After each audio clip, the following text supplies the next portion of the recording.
पुस्तकालय जन्म मृत्युतः परमाध्याय एक वयनेतानि शरीराणि न स्मैदेहे वसन्भर्तवंशः सुनितः न हन्तु न शक्नोति कदाचन। अतः भवता कस्यापि प्राणिनः शोकस्य आवश्यकता नास्ति इति। गीता 2.30-2। आत्मसाक्षात्कारस्य प्रथमं सोपानं शरीरात् पृथक् इति परिचय। अहन्यं शरीरः अपितु आत्मा आत्मा इति यः कोऽपि मृत्युनतिक्रम्य परन् आध्यात्मिकजगति प्रवेष्टुम् इच्छति तस्य कृते अत्यावश्यकः साक्षात्कारः न केवलं अहमिदं शरीरम् इति वक्तुम् अपितु तस्य साक्षात्कारस्य विषये। एतत् प्रथमं यथा दृश्यते तथा सरलं नास्ति। यद्यपि वयनेतानि शरीराणि न स्मः किन्तु शुद्धचेतनाः स्मः तथापि कथञ्चित् वा वयं शरीरवेशस्य अन्तःवृत्ताः अभवम्। यदि वयं वास्तवतः मृत्युनतिक्रम्य सुखं स्वातन्त्र्यं च इच्छामः तर्हि अस्माभिः स्वं स्थापित्वा शुद्धचेतनारूपेण स्वस्य संवैधानिकस्थाने एव तिष्ठितव्यं। शरीरगर्भधारणे निवसन्नस्माकं सुखविचारः प्रलापग्रस्तस्य पुरुषस्य एव अस्ति। केचन दार्शनिकाः वदन्ति यत् एषा शरीरपरिच्छेदस्य उन्मत्तस्थितिः सर्वकर्मविरहिणी चिकित्सा कर्तव्या। यतो हि तानि कर्माणि अस्माकं कृते दुःखदायिनी भवन्ति, अतः अस्माभिः तानि कार्याणि वस्तुतः निवर्तनीयानि इति वदन्ति। तेषां सिद्धिपरिणामाय एकप्रकारे बौद्धनिर्वाणे यस्मिन् कर्म न क्रियन्ते। बुद्धस्य मतं यत् भौतिकतत्त्वस्य नियोगात् एतत् शरीरम् अस्तित्वं प्राप्तं। कथञ्चित् वा निवा यदि एते पदार्थाः विच्छिन्नाः वा भवन्ति तर्हि दुःखस्य कारणं निष्कासितमिति। यदि करग्राहकः अस्मान् अत्यधिकं कष्टं ददति यतो हि अस्माकं विशालं गृहं संयोगेन अस्ति तर्हि एकः सरलः उपायः गृहस्य नाशः एव। तथापि भगवद्गीता ज्ञापयति यत् एतत् शरीरं सर्वं न सर्वम् अस्मात् द्रव्यसंयोगात् परम् आत्मा अस्ति। तस्य लक्षणं चैतन्यं। चैतन्यं न निराकर्तुं शक्यते। चैतन्यहीनं शरीरं मृतशरीरं भवति। शरीरात् चैतन्यं निष्क्रान्तमात्रं मुख्यं न वदिष्यति, चक्षुः न द्रक्ष्यति, न श्रोष्यति, तत्बालके अवगन्तुं शक्नोति। शरीरस्य सजीवीकरणाय चैतन्यम् अत्यन्तम् आवश्यकमिति तथ्यम्। किमिदं चैतन्यम्? यथा तापः धूमः वा वह्निलक्षणः तथा चैतन्यः आत्मनः लक्षणम्। आत्मनः वा आत्मनः ऊर्जा चैतन्यरूपा उत्पद्यते। ननु चैतन्यः आत्मनः उपस्थितः इति सिद्धयति। एतत् न केवलं भगवद्गीतादर्शनम् अपितु सर्वेषां वैदिकसाहित्यानां समापनम्। शंकराचार्यस्य अवैयक्तिकः अनुयायिनः श्रीकृष्णात् शिष्यानुक्रमे अनुयायिनः वैष्णवाः चात्मनः तथ्यं सत्त्वं स्वीकुर्वन्ति। बौद्धदार्शनिकाः तु न स्वीकुर्वन्ति। बौद्धानां मतं यत् कस्मिंश्चित् स्तरे द्रव्यसंयोगेन चैतन्यं जायते, परन्तु अयं तर्कः खण्डितः यत् यद्यप्यस्माकं निजनिग्रहे द्रव्यस्य सर्वे घटकाः स्युः तथापि तेभ्यः चैतन्यं जनितुं न शक्नुमः। मृते सर्वे तत्त्वानि स्युः परन्तु तत्पुरुषं चैतन्यं पुनरुत्थानं कर्तुं न शक्नुमः। इदं शरीरं यन्त्रवत् नास्ति। यदा यन्त्रस्य कश्चन भागः भग्नः भवति तदा तस्य प्रतिस्थापनं कर्तुं शक्यते। यन्त्रं पुनः कार्यं करिष्यति, परन्तु यदा शरीरं भग्नं भवति चेतना च शरीरात् निर्गच्छति तदा अस्माकं भग्नभागस्य प्रतिस्थापनं कृत्वा चैतन्यस्य कायाकल्पस्य सम्भावना नास्ति। आत्मा देहात् भिन्नः। यावत् आत्मा अस्ति तावत् शरीरं सजीवम्। आत्मा भावे तु शरीरस्य सजीवीकरणस्य सम्भावना नास्ति। यतो वयं स्थूलेन्द्रियाणि आत्मानं प्रतीतुं न शक्नुमः, तस्मात् वयं तस्य निराकरणं कुर्मः। वस्तुतः तावन्तः वस्तूनि सन्ति ये वयं द्रष्टुं न शक्नुमः।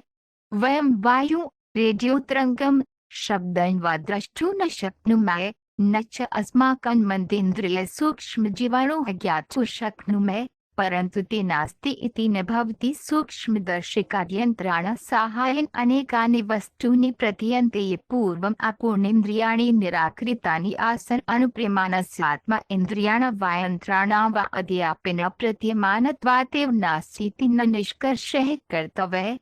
तस्य तु लक्षणात् प्रभावः च प्रतीयमानं कर्तुं शक्यते। भगवद्गीतायां श्रीकृष्णः अस्माकं सर्वाणि दुःखानि शरीरेण सह मिथ्या पृच्छात् इति दर्शयति।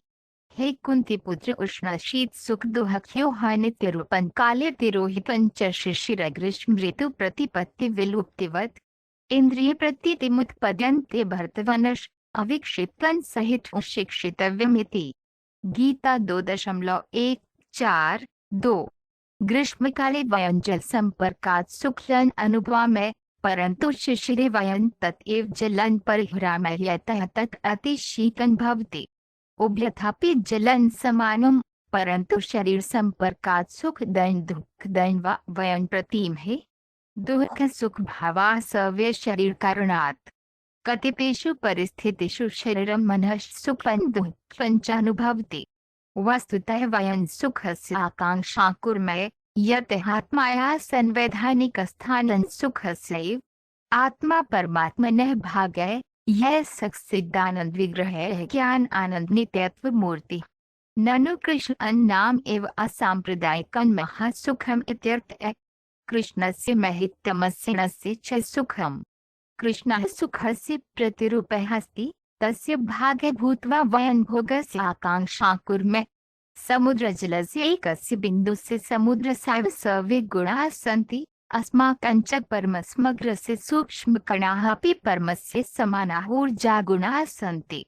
परमाणुवात्मा यद्यपि तावत् लघु तथापि तावता आश्चर्यकार्यकृत्या कार्यं कर्तुं सम्पूर्णं शरीरं चालयति। जगति वयं एतावन्तः नगराणि, राजमार्गाः, सेतुः, महान् भवनाः, स्मारकाः, महान् सभ्यताः च पश्यामः, परन्तु एतत् सर्वं किं कृतम्? सर्वं शरीरस्य अन्तः सूक्ष्मात्म स्फुलिङ्गेन क्रियते। यदि एतादृशाः आश्चर्यकारकाः कार्याणि सूक्ष्मात्म स्फुलिङ्गेन कर्तुं शक्यन्ते तर्हि परमात्म समग्रेण के साधितुं शक्यते इति कल्पयितुं न शक्नुमः। सूक्ष्मात्म स्फुलिङ्गस्य स्वाभाविकः तृष्णा समग्रस्य गुणानां ज्ञानस्य, आनन्दस्य, शाश्वततायाः च कृते भवति, परन्तु एताः तृष्णाः भौतिकशरीरस्य कारणेन कुण्ठिताः भवन्ति। आत्मना कामस्य कथं प्राप्तिः इति सूचना भगवद्गीतायां दत्ता अस्ति। सम्प्रति वयम् अपूर्णयन्त्रेण अनादित्वम्, आनन्दं, ज्ञानं च प्राप्तुं प्रयत्नशीलाः स्मः। वस्तुतः तेषां लक्ष्याणां प्रति अस्माकं प्रति भौतिकशरीरेण अवरुद्धः भवति। अतः अस्माभिः शरीरात् परं अस्माकं अस्तित्वस्य साक्षात्कारं प्राप्तव्यम्। सैद्धान्तिकं ज्ञानं यत् वयम् एतानि शरीराणि न स्मः इति न करिष्यति। अस्माभिः शरीरस्य स्वामित्वेन सर्वदा पृथक् स्थापनीयं, न तु सेवकत्वेन। यदि वयं कार्यं सम्यक् चालितुं जानीमः तर्हि अस्मान् उत्तमं सेवा दास्यति, किन्तु यदि वयं कथं न जानीमः तर्हि वयं सङ्कटे भविष्यामः। इन्द्रियाणि युक्तं शरीरं विषयानन्तरम् इन्द्रियाणि सदा क्षुधार्ताः। नेत्राणि सुन्दरं पुरुषं दृष्ट्वा अस्मान् वदन्ति, अहो सुन्दरी कन्या अस्ति, सुन्दरः बालकः अस्ति, पश्यामः इति। कर्णाः अस्मान् वदन्ति, अहो अतीव सुन्दरं सङ्गीतम् अस्ति, गच्छामः शृण्वामः इति। जिह्वा वदति यत्, अहो अतीव सुन्दरं भोजनालयं स्वादिष्टव्यञ्जनैः सह अस्ति, गच्छामः इति। इन्द्रियाणि न कर्षन्ति स्थानात् अन्यस्मिन् स्थानात्, अतः वयं भ्रान्ताः भवेम। इन्द्रियाणां अहङ्कारात् यन्मनो न विधीयते तदस्य हरति प्रज्ञा वायुर्नवमिवां भास्यथ जले नौका प्रचण्डवायुना अपहृता भवति। येषु इन्द्रियेषु मनः केन्द्रितं भवति, तेषु इन्द्रियेषु अपि पुरुषस्य बुद्धिः अपहर्तुं शक्नोति इति। गीता 2.6.7.2। इन्द्रियाणां नियन्त्रणं कथं करणीयम् इति ज्ञातव्यमिति अत्यावश्यकम्। इन्द्रियाणां निपुणता ज्ञातस्य गोस्वामी इति नाम। गो इत्यर्थः इन्द्रियाणि इति, स्वामी नियन्त्रकः इत्यर्थः, अतः इन्द्रियाणि नियन्त्रयितुं शक्नुवन् गोस्वामी इति मन्तव्यम्। मायावशरीरेण सह तादात्म्यं कृत्वा आत्मा इति सम्यक् तादात्म्यं स्थापितुं न शक्नोति इति कृष्णः सूचयति। शरीर सुखं स्फुरन्मात्रं च भवति, तस्य क्षणिकत्वात् वयं तस्य वास्तविकं भोक्तुं न शक्नुमः। वास्तविकं सुखं आत्मना एव, न तु शरीरस्य। अस्माभिः अस्माकं जीवनं तादृशं ढालितव्यं यत् वयं शारीरिकसुखेन न विचलिताः भविष्यामः। यदि कथञ्चित् वयं विमुखाः भवेम तर्हि अस्माकं चैतन्यस्य शरीरात् परं तस्य यथार्थतादात्म्ये स्थापितुं न शक्यते। भोगैश्वर्य प्रसक्तानां तैपहृतचेतास्मिन् व्यावसायात्मिका बुद्धिः समाधान विधीयते। त्रैगुण्य विषय वेदनिस्त्रैगुण्यो भवर्जुन निर्द्वन्द्वो नित्य सत्वस्थो निर्योगक्षेमात्मवान् इन्द्रिय भोगैश्वर्ये अतिसक्तानां तादृशः विमुद्धाना च मनसि परमेश्वर भक्ति निर्णय न भवति। वेदेषु गुणत्रयविषय इत्येषः गुणानाम् उपरि उत्तिष्ठ पार्थ, तेषां सर्वेषां पारमार्थिकः भवतु। सर्वद्वन्द्वविहीनाः सर्वचिन्तालभाभ्यात्मनि स्थिताः भव। गीता 2.44 से 45। 2। वेद शब्दस्य अर्थः ज्ञान पुस्तकम्। अनेकानि ज्ञानग्रन्थानि सन्ति, येषु देशजनसङ्ख्या परिवेशादनुसारं भिन्नता भवति। भारतीय ज्ञानग्रन्थाः वेदाः इति निर्दिश्यन्ते। पश्चिमेते पुरातनमः नवीनमः च इति उच्यन्ते। मुहम्मदजनाः कुरानं स्वीकुर्वन्ति। एतेषां सर्वेषां ज्ञानपुस्तकानां के प्रयोजनं? ते अस्मान् शुद्धात्मना इति अस्माकं स्थितिम् अवगन्तुं प्रशिक्षितुम् अर्हन्ति।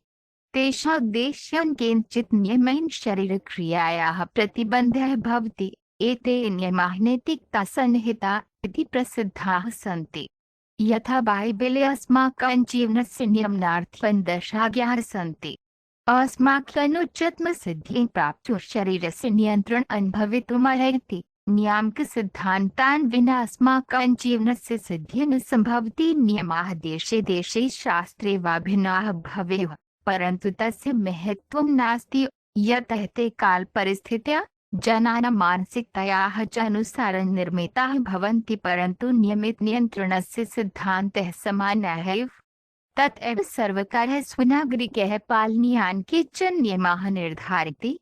किञ्चित् नियमेन विना सर्वकारे सभ्यताया वा उन्नतिं कर्तुं सम्भावना नास्ति। पूर्वश्लोके श्रीकृष्णः अर्जुनाय कथयति यत् वेदानां नियमात्मकाः सिद्धान्ताः त्रिगुणानां नियन्त्रणार्थं सन्ति। सद्भावः, रागः, अज्ञानञ्च त्रैगुण्यविषयवेदः। तथापि कृष्णः अर्जुनं भौतिकप्रकृतेः द्वन्द्वात् परम् आत्मात्मारूपेण स्वस्य शुद्धसंवैधानिकस्थाने स्वं स्थापितुं परामर्शं ददाति। यथा अस्माभिः पूर्वमेव दर्शितं यत् एते द्वन्द्वाः उष्णशीतयोः सुखदुःखादि इन्द्रियाणां विषयसः सम्पर्कात् उत्पद्यन्ते। अनेषु शब्देषु शरीरेण सह तादात्म्य जायन्ते। भोगशक्तिप्रायणानां यज्ञे नियमितक्रियायाश्च स्वर्गभोगप्रतिज्ञा वेदवचनेन नीता इति कृष्णः सूचयति। भोगे अस्माकं जन्माधिकारः, यतः स आध्यात्मिकात्मनः लक्षणं, किन्तु आध्यात्मिकः आत्मा भौतिकरूपेण भोगं कर्तुं प्रयते, एषः च दोषः। सर्वे भोगार्थं भौतिकविषयान् प्रति गच्छन्ति, यथाशक्ति ज्ञानं सङ्कलयन्ति च। कश्चित् रसायनशास्त्रज्ञः, भौतिकशास्त्रज्ञः, राजनीतिज्ञः, कलाकारः यत्किमपि भवति, सर्वस्य किमपि सर्वं वा सर्वे जानन्ति। एतत् सामान्यतः ज्ञानमिति प्रसिद्धम्, किन्तु शरीरात् निर्गता इव सर्वमिदं ज्ञानं जयति। पूर्वजन्मनि कश्चन महान् ज्ञानपुरुषः आसीत्, परन्तु अस्मिन् जन्मे तस्य पुनः आरम्भः विद्यालयं गत्वा आरम्भादेव पठन् लेखनं शिक्षितुं भवति। पूर्वजन्मनि यत् ज्ञानं प्राप्तं तत् विस्मृतं। स्थितिः अस्ति यत् वयं वस्तुतः शाश्वतं ज्ञानं अन्विष्यामः, परन्तु एतत्तेन शरीरेण प्राप्तुं न शक्यते।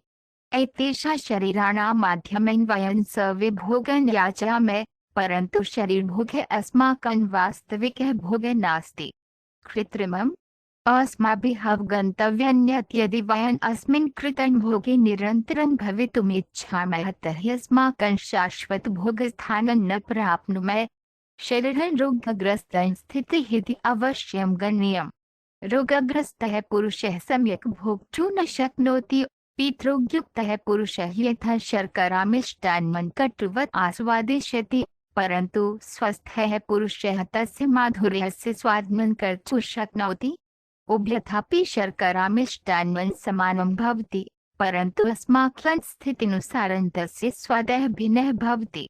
यावत् वयं शरीरजीवनस्य आरोग्यग्रस्तप्रकल्पनायाः चिकित्सा न प्राप्नुमः तावत् आध्यात्मिकजीवनस्य माधुर्यं नास्वादितुं शक्नुमः।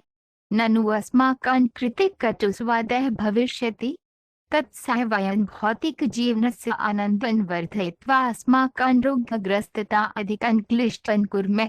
टाइफाइड रोगी ठोस भोजनं खादितुं न शक्नोति। यदि कश्चित् तस्मै भोक्तुं ददाति, सः च तत् खादति तर्हि सः स्वस्य रोगं अधिकं जटिलं करोति, स्वजीवनं च सङ्कटग्रस्तं करोति। यदि वयं यथार्थतया भौतिक अस्तित्वस्य दुःखेभ्यः मुक्तिं इच्छामः तर्हि अस्माकं शारीरिकमाङ्गल्याः सुखानां च न्यूनीकरणं करणीयम्। वस्तुतः भौतिकभोगः सर्वथा भोगः नास्ति, वास्तविकं भोगं न निवर्ते। महाभारते एकः श्लोकः अस्ति, रमन्ते योगिनो नन्ते यत् योगिनो आध्यात्मिकमञ्चे उन्नतिं कर्तुं प्रयतन्ते ते वस्तुतः रमन्ते, परन्तु तेषां भोगः अनन्तः। तेषां भोगः परमभोक्तुः श्रीकृष्णस्य सम्बन्धात्। भगवान् श्रीकृष्णः वास्तविकः भोक्ता। भगवद्गीता 5.29 इत्यनेन एतत् पुष्टिः भवति। सर्वज्ञत्वः परमं भोक्तारं सर्वग्रह देवेश्वरं च सर्वभूतोपकारं शुभकामं पञ्चमा विदुः ऋषयः द्रव्यदुःखपीडाभ्यः शान्तिं प्राप्नुवन्तीति। भोगस्य अर्थः भोगः इति। अस्माकं भोगत्वस्य स्थितिः अवगतेव भवति। यथार्थ भोक्ता भगवान् तेन भुक्ता स्मः। अस्य सम्बन्धस्य उदाहरणं पतिपत्न्योः भौतिकलोके लभ्यते। पतिभोक्ता पुरुषः, पत्नी च भोक्ता प्रकृत्यः। प्रशब्दस्य अर्थः स्त्री इति। पुरुषः अथवा विषयः प्रकृतिः वा। भोगस्तु पतिभार्याभ्यां सहभागिता भवति। यदा वास्तविक भोगः भवति तदा पतिः अधिकं भुङ्क्ते वा भार्या न्यूनतया वा भोगति इति भेदः नास्ति। यद्यपि पुरुषः प्रधानः स्त्री च प्रधानः, तथापि भोगे न विभागः। बृहत्तरेण कोऽपि जीवः भोक्ता नास्ति। ईश्वरः अनेकेषु विस्तारं कृतवान्, वयं च तान् विस्तारान् निर्मामः। ईश्वरद्वितीयं विना एकः अस्ति, परन्तु सः आनन्दं प्राप्तुं बहु भवितुम् इच्छति स्म। कक्षे एकान्ते उपविश्य आत्मना सह वार्तालापस्य आनन्दः अल्पः वा नास्ति वा इति अस्माकम् अनुभवः अस्ति। तथापि यदि 5 जनाः उपस्थिताः सन्ति तर्हि अस्माकं भोगः वर्धते। यदि वयं बहुभिः जनानां पुरतः कृष्णस्य चर्चा कर्तुं शक्नुमः तर्हि आनन्दः सर्वाधिकः भवति। भोगस्य अर्थः विविधता। ईश्वरः स्वभोगाय बह्वोऽभ्यवत्, एवं अस्माकं स्थितिः भोक्तानामेव। तदेव अस्माकं संवैधानिकस्थानम्, अस्माकं सृष्टेः प्रयोजनं च। भोक्तुर्भोक्ताभ्यां चैतन्यं भवति, भोक्तुश्चैतन्यं तु भोक्तुश्चैतन्यस्याधीनम्। यद्यपि कृष्णः भोक्ता वयं च भोक्ताः, तथापि भोगः सर्वेषां समानरूपेण भागं ग्रहीतुं शक्यते। यदा वयम् ईश्वरस्य भोगे भागं गृह्णामः तदा अस्माकं भोगः सिद्धः भवितुम् अर्हति। शरीरमञ्चे अस्माकं पृथक् भोगस्य सम्भावना नास्ति। स्थूल शरीरमञ्चे द्रव्यभोगः भगवद्गीतायां निरुत्साहितः भवति। मात्रा स्पर्शस्तु कौन्तेय शीतोष्ण सुख दुःखदाहगमापायनो नित्यस्ताः तितिक्षस्व भारत। हे कुन्तीपुत्र उष्ण शीत सुख दुःख्योः नित्यरूपं काले तिरोहितं च शिशिरग्रीष्म ऋतु प्रतिपत्ति विलुप्तिवत्। इंद्रिय प्रतीतिमुत्पद्यन्ते भर्तवनश् अविक्षिप्तं सहितं शिक्षितव्यमिति। गीता 2.1.4.2। स्थूल शरीरं गुणान्तरक्रिया परिणामन विनाशाय विवक्षितम्। अन्तवन्ति मे देह नित्यस्योक्ताः शारीरिणः नाशिनो प्रमेयस्य तस्मै युध्यस्व भारत। विनाशस्य अप्रमेयस्य शाश्वतस्य च शरीरस्य विनाशः भवति, तस्मात् युध्यस्व भर्तवनश्। गीता 2.1.8.2। अतः श्रीकृष्ण अस्मान् अस्तित्वस्य शारीरिक संकल्पनाम् अतिक्रम्य अस्माकं वास्तविकम् आध्यात्मिकजीवनं प्राप्तुं प्रेरयति। गुणान् एतान् अतीत्य देहि देहसमुद्भवान् जन्म मृत्यु जरा दुःखैर्विमुक्तो मृतम् अश्नुते यदा देहः तान् गुणत्रयान् सद्भावरागज्ञानम् अतिक्रमितुं समर्थः भवति तदा सः जन्म मरण जरा दुःख विहीनः भूत्वा अस्मिन् जीवने अपि अमृतं भोक्तुं शक्नोति इति। गीता 14.202 शुद्धे ब्रह्मभूते आध्यात्मिक मंचे गुणत्रयस्य उपरि प्रतिष्ठितुम् अस्माभिः कृष्ण चैतन्य विधिः ग्रहीतव्या। चैतन्य महाप्रभुस्य दानं कृष्णस्य नामजपः हरे कृष्णाय कृष्ण कृष्णाय हरे हरे हरे रामाय राम रामाय हरे हरे अस्याः प्रक्रियायाः सुगमं करोति। एषः विधिः भक्तियोगे मन्त्रयोगे वाच्यते। उच्छेद पारमार्थिकः प्रयुक्तः। कथयन् पारमार्थिकाः जन्म मृणात् परं भौतिक शरीरात् परं स्वस्य तादात्म्यं साक्षात्करोति। भौतिकजगतः आध्यात्मिक ब्रह्माण्डेषु कथं स्थानान्तरणं कुर्वन्ति इति निम्नलिखितप्रकरणानां विषयाः सन्ति। अध्याय 2 मृत्युस्मय उन्नतिः योगिनाय हठयोगिनाय ज्ञानयोगिनाय ध्यानयोगिनाय भक्तियोगिनः च विविधाः पारमार्थिकाः सन्ति। ते सर्वे आध्यात्मिकलोके स्थानान्तरणयोग्याः सन्ति। योग शब्दस्य अर्थः सम्बद्धः भवति। योगव्यवस्थाः च अस्मान् पारमार्थिकजगतः सम्बद्धता कर्तुं समर्थाः भवन्ति। पूर्वाध्याये उक्तं मूलतः वयं सर्वे भगवता सह सम्बद्धाः स्मः। अधुना तु भौतिक दूषणेन प्रभाविताः स्मः। प्रक्रिया अस्ति यत् अस्माभिः आध्यात्मिकजगति प्रत्यागन्तुं भवति। सा च सम्बद्धतायाः प्रक्रिया योगः इति कथ्यते। योग शब्दस्य अनर्थः प्लस् इति। वर्तमाने क्षणे वयम् ईश्वरं न्यूनीकृत्य परमं न्यूनीकृत्य वा स्मः। यदा वयं कृष्णं अथवा ईश्वरं स्वजीवने योजयामः तदा तत्मानवीयं जीवनरूपं सिद्धं भवति। मृत्युसमये अस्माभिः तासिद्ध्ये प्रक्रिया समाप्तव्या। अस्माकं जीवने अस्माभिः तस्याः सिद्धेः समीपगमनस्य विधिः अभ्यासः कर्तव्यः। यथा मृत्युसमये यदा अस्माभिः तद् भौतिकं शरीरं त्यक्तव्यं भवति तदा सा सिद्धिः साक्षात् कर्तुं शक्नोति। यो मृत्योः समये भ्रुवान्तरे प्राणवायुं निधाय पूर्णभक्त्या भगवतः स्मरणे प्रवर्ते सः अवश्यमेव भगवन्तं प्राप्स्यति इति।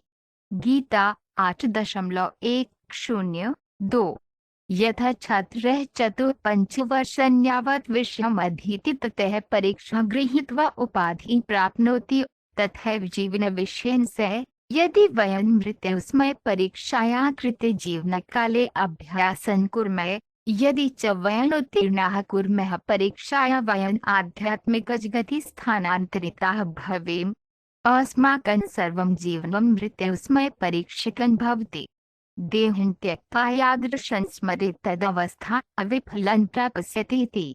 गीता 8.6.2 सिद्धार्थं यः किमपि करोति तस्य मृत्युसमये परीक्षा भविष्यति इति बङ्गलाभाषायाः सुभाषितम् अस्ति।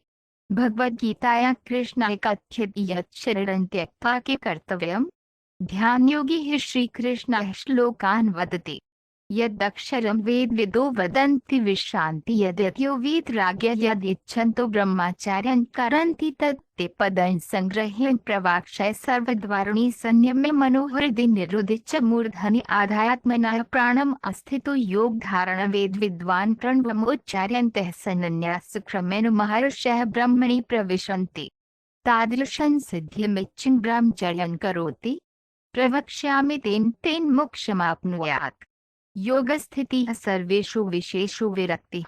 इन्द्रियाणां द्वाराणि सर्वाणि पिधाय हृदि च मनः शिरसि प्राणवायुं च समाधाय योगे प्रतिष्ठाप्यते इति।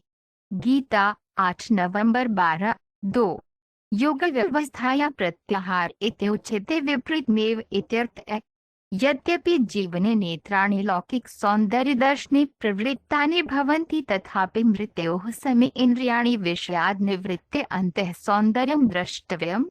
तथा च कर्णाभ्यालोके एतावता शब्दान् श्रोतोऽभ्यस्तन् भवति। परन्तु मृत्युक्षणे अन्तः प्रणवः पारमार्थिकः श्रोतवः भवत्यो इत्येकरान् ब्रह्मवाहनम् अमनुस्मारण्याः प्रयाति त्याजन् देहं श्रेयाति परमं गतिम् अस्मिन् योगाभ्यासे स्थितः सन् अक्षरसंयोगं परमं प्रण वाक्शरं स्पन्दयित्वा यदि भगवन्तं चिन्तयित्वा शरणं त्यक्त्वा आध्यात्मिकग्रहान् अवश्यमेव प्राप्स्यति इति। गीता 8.1-3-2 एवं सर्वाणि इन्द्रियाणि बाह्यकर्मणि निवर्तितानि विष्णुमूर्तिरूपे ईश्वररूपे समाहिताः भवेयुः। मन अतिव्याकुलं भवति, परन्तु तस्य हृदि भगवते निश्चयकरणीयः भवति। यदा मनः हृदि निहितं भवति, प्राणवायुः क्षीरसागरं प्रति स्थानान्तरितः भवति, तदा योगे सिद्धिः प्राप्तुं शक्यते। एतस्मिन् समये योगी कुत्र गन्तव्यमिति निर्धारयति। असंख्याताः ग्रहाः पुरे आध्यात्मिकं जगत् एतेषां स्थानानां सूचना वैदिकसाहित्येभ्यः योगिनामस्ति। यथा अमेरिकादेशं गत्वा पुस्तकपठनेन देशे कीदृशः इति किञ्चित् विचारं प्राप्तुं शक्यते, तथा वैदिकसाहित्यपठनेन अपि आध्यात्मिकग्रहाणां ज्ञानं प्राप्तुं शक्यते।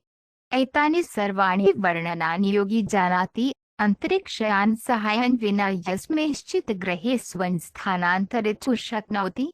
यांत्रिक साधनेन अंतरिक्षयात्रा अन्यग्रहेषु उन्नतिं कर्तुं स्वीकृता प्रक्रिया नास्ति।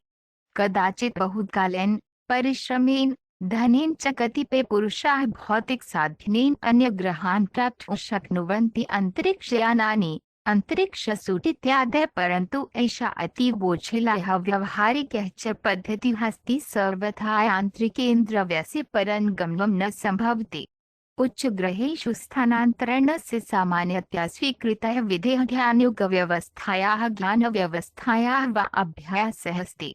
भक्तियोगव्यवस्था तु कस्मिंश्चित् ग्रहे स्थानान्तरणाय न कर्तव्या। ये हि कृष्णस्य परमेश्वरस्य सेवकाः सन्ति, तेषामस्मिन् ग्रहे कस्मिन् अपि ग्रहे न रुचिः भवति, यतः ते जानन्ति यत् यस्मिन् ग्रहे प्रविष्टि चत्वारो जन्मजरारोगः मृत्युः। उच्चग्रहेषु आयुः स्याः पृथिव्याः अपेक्षया अधिकः भवेत्, तथापि मृत्युः तत्रैव अस्ति। भौतिकब्रह्माण्डमिति वयं तान् ग्रहान् निर्दिशामः यत्र जन्म जरा रोगः मृत्युः च निवसन्ति। आध्यात्मिक जगत् इत्यनेन च तान् ग्रहान् निर्दिशन्ति यत्र जन्म जरा रोगः मृत्युः च नास्ति। ते बुद्धिमन्तः कस्मिंश्चित् ग्रहे ग्रहाभ्यन्तरे उन्नयनं कर्तुं न प्रयतन्ते। यदि कश्चित् यान्त्रिकसाधनेन उच्चतरग्रहेषु प्रवेशं कर्तुं प्रयतते तर्हि तत्क्षणं मृत्युः आश्वासितः भवति, यतः शरीरं वायुमण्डलस्य आमूलिकपरिवर्तनं सहितुं न शक्नोति। परन्तु यदि योगतन्त्रेण उच्चतरग्रहान् गन्तुं प्रयतते तर्हि प्रवेशाय योग्यं शरीरं प्राप्नुयात्। अस्मिन् पृथिव्याम् एतत् प्रदर्शितं द्रष्टुं शक्नुमः यतः वयं जानीमः यत् समुद्रे जले वातावरणे अस्माकं निवासः न सम्भवति, न च जलजीवानां पृथिव्यां निवासः सम्भवति। यथा वयम् अवगच्छामः यत् अस्मिन् ग्रहे अपि स्थानविशेषे निवसितुं शरीरविशेषः भवितुमर्हति, अतः अन्यग्रहाणां कृते शरीरविशेषः आवश्यकः। उच्चग्रहेषु पिण्डाः पृथिव्याः अपेक्षया बहुकालं जीवन्ति, यतः पृथिव्याः 6 मासाः उच्चग्रहेषु एकदिनस्य तुल्यम्। एवं वेदेषु उच्चग्रहेषु वसन्तः 10 सहस्राणि पृथिवीवर्षाणि ऊर्ध्वं जीवन्ति इति वर्णितम्। तथापि तावता दीर्घायुष्ये अपि मृत्युः सर्वेषां प्रतीक्षते। 20 सहस्राणि वा 50 सहस्राणि वा कोटिवर्षाणि वा जीवति चैपि द्रव्यलोके वर्षाणि सर्वाणि गण्यन्ते, मरणं च तत्रैव भवति। कथं वयं मृत्युना अस्य वशीकरणस्य पलायनं कुर्मः? स भगवद्गीता पाठः।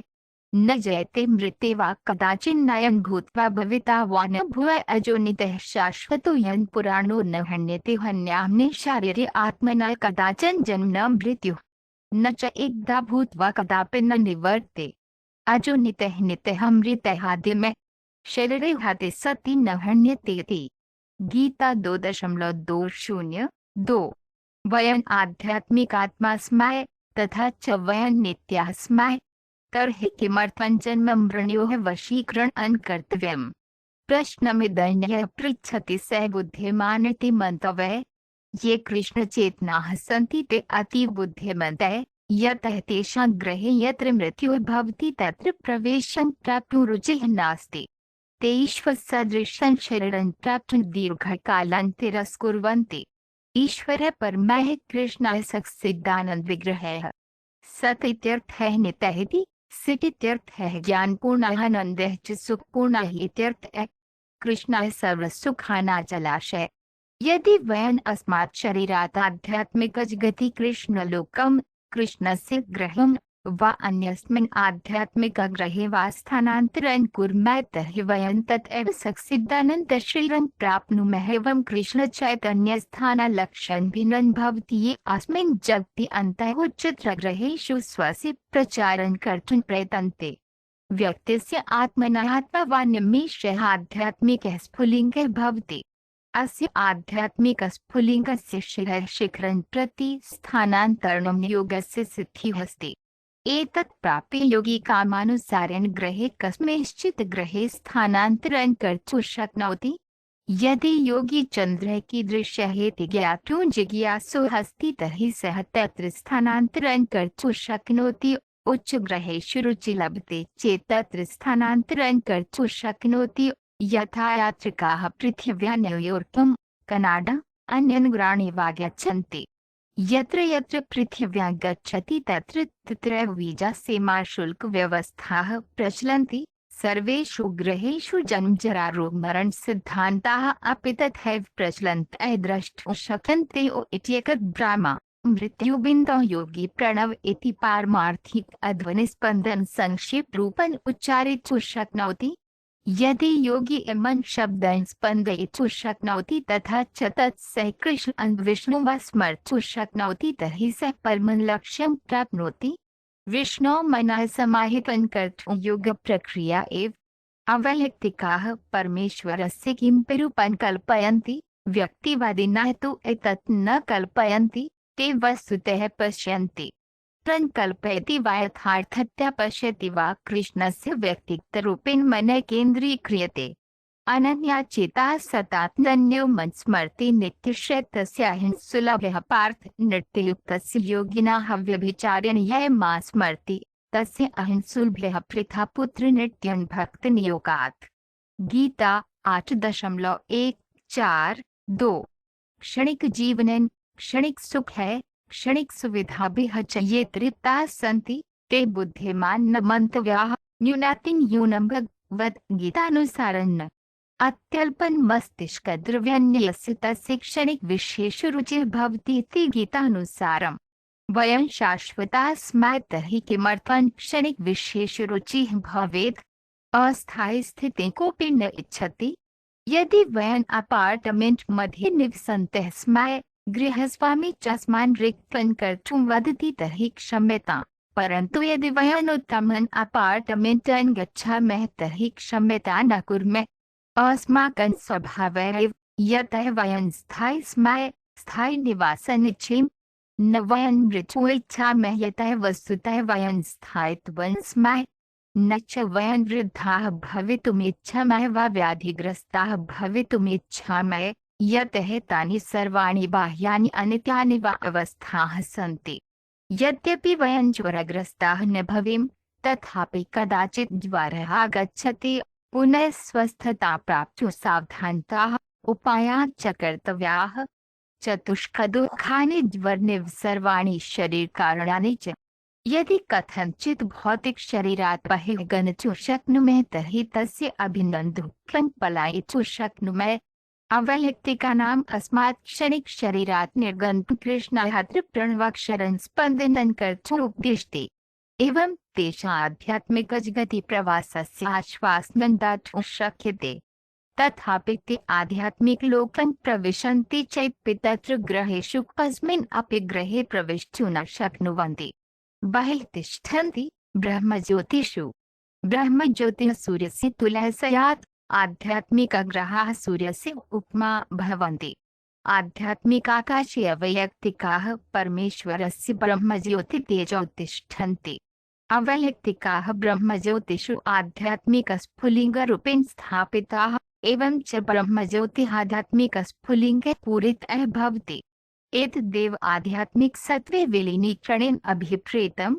ब्रह्मज्योतितेन सह एकत्वार्थे विलीयतेति न मन्तव्यम्। आध्यात्मिकस्फुलिङ्गस्य व्यक्तिगतत्वं धारितं भवति, परन्तु अवैयक्तिकः व्यक्तिगतरूपं ग्रहीतुं न इच्छति इति कारणतः तस्मिन् तेजसि आध्यात्मिकस्फुलिङ्गरूपेण लभ्यते। यथा सूर्यप्रकाशः तावता परमाणुकणैः निर्मितः, तथैव ब्रह्मज्योतिः तावता आध्यात्मिकस्फुलिङ्गे निर्मितः। तथापि जीवत्वेन वयं भोगन् इच्छामः। भावः स्वतः एव न पर्याप्तः। आनन्दम् अपि च भूत्वा सत् इच्छामः। तस्य सम्पूर्णतया जीवः त्रिगुणात्मकः अस्ति। नित्यता, ज्ञानम्, आनन्दः च ये ब्रह्मज्योतिम् अवैयक्तिकरूपेण प्रविशन्ति ते इदानीं ब्रह्मणेन सह समरूपतया विलीनाः इति पूर्णतया ज्ञात्वा किञ्चित् कालं तत्र तिष्ठितुं शक्नुवन्ति, परन्तु तेषां तत् शाश्वतः न भवितुमर्हति, यतः सः भाग्यः भावः अस्ति।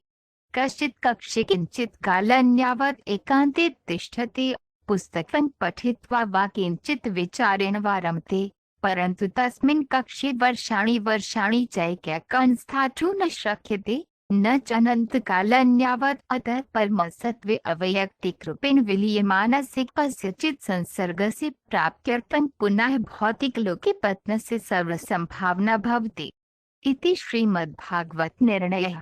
अंतरिक्षयात्रिकाः सहस्राणि च माइलपर्यन्तं गच्छन्ति, परन्तु यदि कस्मिंश्चित् ग्रहे विश्रामं न प्राप्नुवन्ति तर्हि पुनः पृथिव्यां प्रत्यागन्तुं भवति।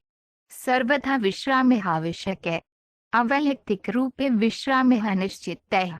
अतः श्रीमद्भागवतं कथ्यते यत् एतावता प्रयत्नेन अपि यदि अवैयक्तिकः आध्यात्मिकलोकं प्रविश्य अवैयक्तिकं रूपं लभते तर्हि प्रेम भक्तिपूर्वकं परमेश्वरसेवायाम् उपेक्षायाः कारणात् पुनः भौतिकलोकं प्रति आगच्छति इति।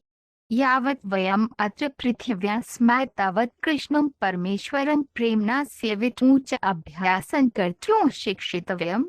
यदि वयम् एतत् ज्ञास्यामः तर्हि वयं तेषु आध्यात्मिकग्रहेषु प्रवेशं कर्तुं शक्नुमः। अनित्यस्य आध्यात्मिकलोके अवैयक्तिकस्य स्थितिः एकान्तात् सह किञ्चित् सङ्गतिं प्राप्तुं प्रयते। यतो हि सः भगवता सह व्यक्तिगतरूपेण न सङ्गच्छति, तस्मात् पुनः संसारं प्रति प्रत्यागत्य तत्र स्थितः जीवः सह सङ्गतिः कर्तव्या भवति। अतः अत्यन्तं महत्त्वपूर्णं यत् वयम् अस्माकं संवैधानिकस्थितेः स्वरूपं जानीमः। यत् वयम् अनन्तकालं सम्पूर्णं ज्ञानम्, आनन्दम् इच्छामः। अवैयक्तिकब्रह्मज्योतिषु चिरकालं यावत् एकान्ते अवशिष्यामः तदा सुखं न भवितुमर्हति। अतः भौतिकजगत्प्रदत्तं सुखं स्वीकुर्मः, परन्तु कृष्णचेतनाया वास्तविक सुखं भोज्यते। द्रव्ये लोके सर्वोच्च सुखं लिङ्गमिति सामान्यतः स्वीक्रियते। एतत् आध्यात्मिकजगति यौनसुखस्य, कृष्णसङ्गसुखस्य विकृतप्रतिबिम्बम् अस्ति, न तु तत्र भोग्यः संसारे लिङ्गसुखवत् इति न चिन्तनीयम्, न भिन्नम्। परन्तु यावत् आध्यात्मिकजगति यौनजीवनं नास्ति तावत् तत्र प्रतिबिम्बितुं न शक्यते। अत्र केवलं विकृतप्रतिबिम्बम्, किन्तु वास्तविकं जीवनं सर्वसुखपूर्णे कृष्णेव अस्ति। अतः सर्वोत्तमा प्रक्रिया अस्ति यत् इदानीं स्वस्य प्रशिक्षणं करणीयम्। येन मृत्युसमये वयम् आत्मानं आध्यात्मिकं जगत् प्रति, कृष्णलोकं प्रति स्थानान्तरं कुर्मः, तत्र च कृष्णेन सह सङ्गतिं कुर्मः। ब्रह्मसंहितायां 5.29 श्रीकृष्ण तस्य धाम च तथा आध्यात्मरत्ननिर्मितेषु कोटिकां वृक्षः परिवृतेषु शतसहस्रः सदा महता आदरस्नेहसेवितेषु गोविन्दं प्रथम प्रजान् गोपालकं सर्वकामनां पूजयामि लक्ष्मीना गोपिना वा इति कृष्णलोकस्य वर्णनं। गृहाणि यत् स्पर्शशिला इति कथ्यते। स्पर्शशिला यत् स्परिष्टि तत् सदा सुवर्णं भवति। वृक्षाः इच्छापूर्वकाः वृक्षाः कामवृक्षाः वा तेभ्यः यत् इच्छति तत् प्राप्तुं शक्यते। अस्मिन् जगति वयनामवृक्षेभ्यः मवृक्षेभ्यः सबवृक्षेभ्यः सेवं च प्राप्नुमः, परन्तु तत्र कस्मात् अपि वृक्षात् यत् इच्छति तत् प्राप्तुं शक्यते। तथा च गावः सुरभिरिति नन्दनं क्षीरम्। एतानि वैदिकशास्त्रेषु दृश्यमानानि आध्यात्मिकग्रहाणां वर्णनानि सन्ति। अस्मिन् जगति वयं जन्म मृत्युः सर्वविधदुःखानां च अनुकूलता प्राप्तवन्तः। भौतिकवैज्ञानिकाः इन्द्रियभोगस्य विनाशस्य च बहवः सुविधाः आविष्कृतवन्तः, परन्तु तेषां कृते जरारोगस्य मृत्युस्य च समस्यानां समाधानं न आविष्कृतम्। ते किमप्यन्तरं कर्तुं न शक्नुवन्ति यत् मृत्युं जरा रोगं वा निरीक्षयिष्यति। वयं किमपि निर्मातुं शक्नुमः यत् मृत्युं त्वरिष्यति, परन्तु मृत्युं निवारयिष्यति इति किमपि न।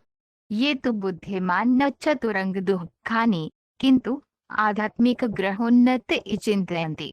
सत्तं समाधिस्थः नित्ययुक्तस्य योगिनः अन्यस्मिन् विषये ध्यानं न विमुख्यति।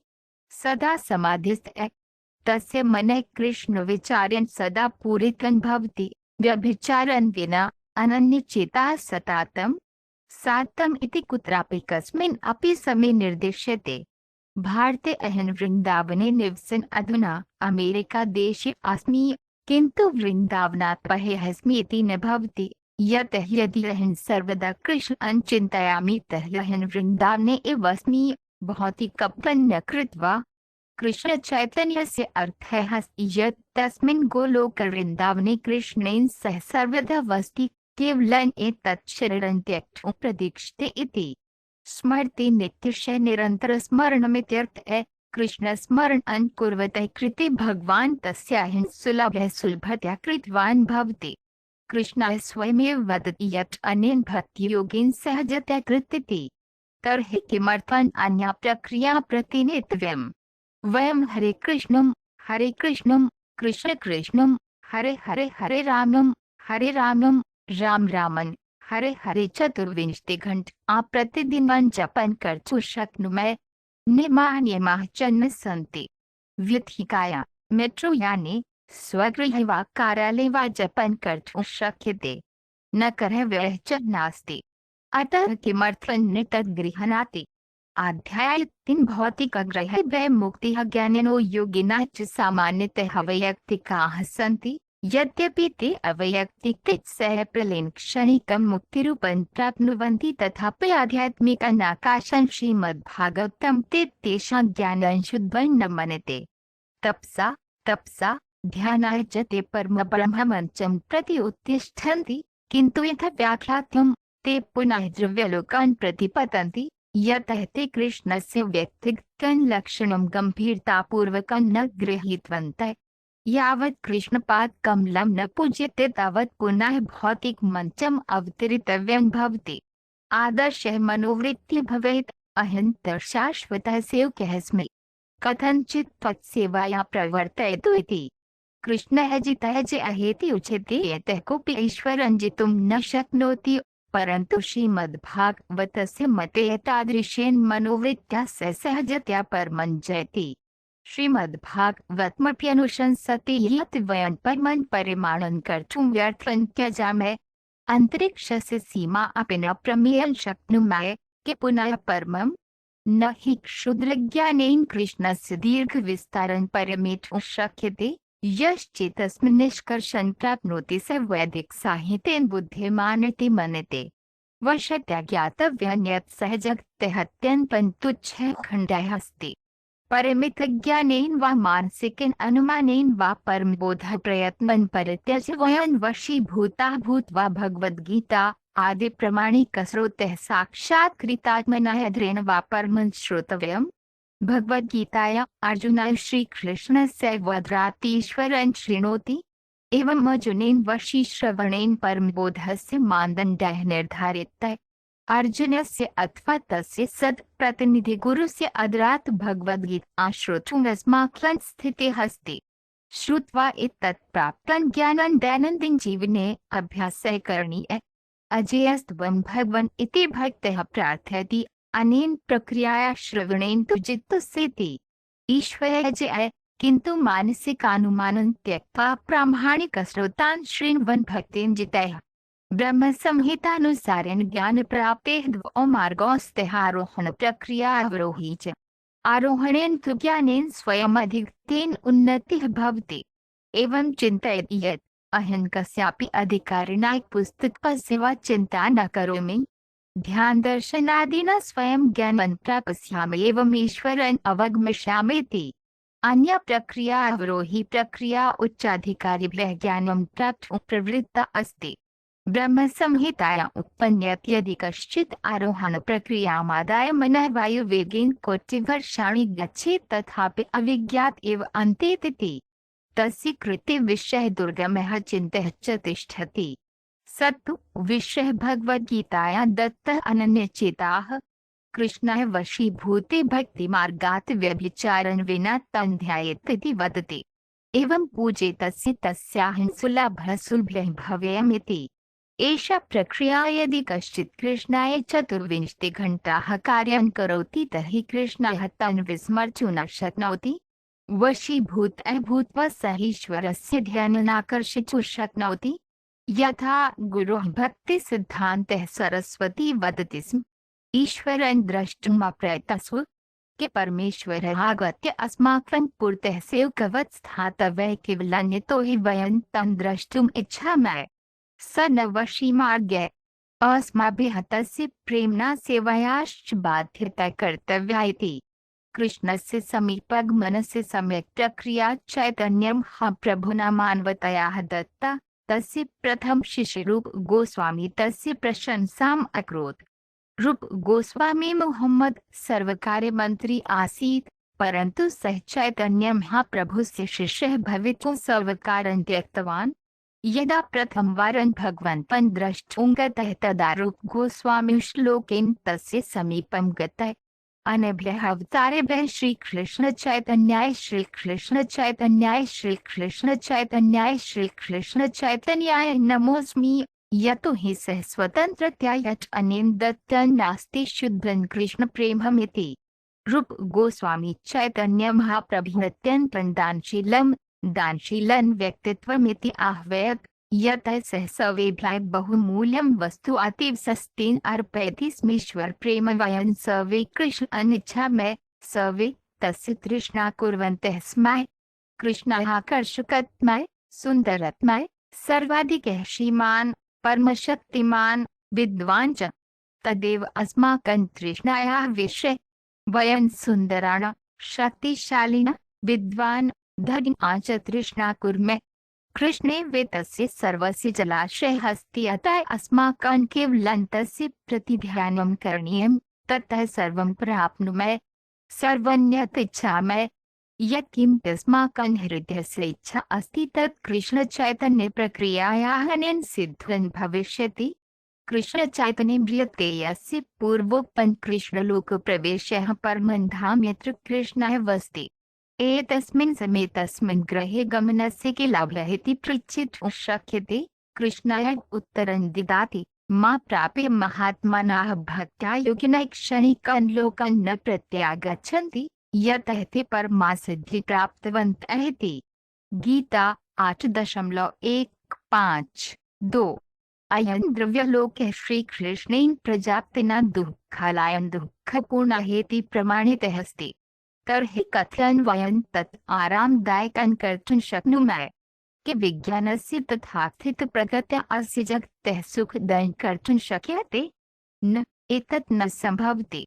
फलतः तानि दुःखानि किमिति ज्ञातुम् अपि न इच्छामः। पूर्वोक्तं दुःखं जन्म, जरा, रोगः, मृत्युः च सन्ति, तेषां समाधानं कर्तुं न शक्नुमः इति कारणतः तान् पार्श्वे स्थापितुं प्रयत्नशीलाः स्मः। अस्मान् सर्वदा कष्टं ददति तानि दुःखानि समाधातुं विज्ञानस्य शक्तिः नास्ति, अपि तु ते अस्माकं ध्यानं अन्तरिक्षयानस्य अथवा परमाणुबम्बस्य निर्माणं प्रति प्रेषयन्ति। एतेषां समस्यानां समाधानम् अत्र भगवद्गीतायां दत्तमस्ति यत् यदि कृष्णमञ्चं प्राप्नोति तर्हि पुनः अस्याः जन्म मरणभूमिं प्रति प्रत्यागन्तुं न प्रयोजनम्। अस्माभिः अवगन्तुं प्रयतितव्यं यत् एतत् स्थानं दुःख्यः परिपूर्णम् अस्ति। एतत् अवगन्तुं किञ्चित् विकसितचेतनायाः आवश्यकता भवति। बिडालाः श्वाः शुक्राः च दुःखं प्राप्नुवन्ति इति अवगन्तुं न शक्नुवन्ति।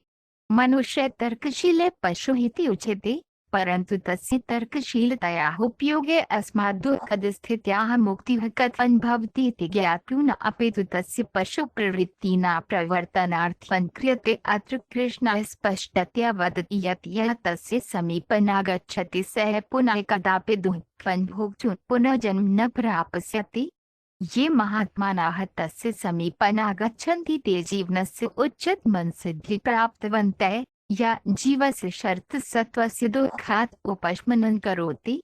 कृष्ण साधारण जीवयोः एकः भेदः अस्ति यत् साधारणः सत्ता एकस्मिन् समये एकस्मिन् स्थाने भवितुमर्हति, परन्तु कृष्णः जगति सर्वत्र तथापि स्वनिवासस्थाने अपि युगपत् भवितुं शक्नोति। गोलोकवृन्दावनम् इति कृष्णस्य पदं पारमार्थिके। भारते वृन्दावनं सैव वृन्दावनं भुवि वर्तते। कृष्णो वर्तते स्वाभ्यन्तरशक्त्या तस्य धामोऽपि धामो वर्तते। अर्थात् कृष्णो वर्तते तस्मिन् भूमिविशेषे स्वं प्रकट्यते। तथापि कृष्णस्य धाम पारमार्थिके वैकुण्ठेषु नित्यं तिष्ठति। अस्मिन् श्लोके कृष्णः घोषयति यत् वैकुण्ठेषु स्वप्नमागत्य पुनः कदापि भौतिकलोके जन्म न भवितव्यमिति। तादृशः पुरुषः महात्मा उच्यते। महात्मा शब्दः पश्चिमे महात्मा गांधी संबद्धे सामान्यतया श्रूयते, परन्तु महात्मा राजनेतस्य उपाधिः नास्ति इति अस्माभिः अवगन्तव्यम्। अपितु महात्मा प्रथमश्रेणी कृष्णचेतनं कृष्णनिवासप्रवेशयोग्यं पुरुषं निर्दिशति। महात्मायाः सिद्धिः एषा यत् जन्म मरणचक्रात् आत्मनः उद्धाराय मानवरूपं प्रकृतेः संसाधनं च प्रयोक्तुं बुद्धः जानाति यत् सः दुःखानि न इच्छति, किन्तु तानि बलात् तस्य उपरि भवन्ति।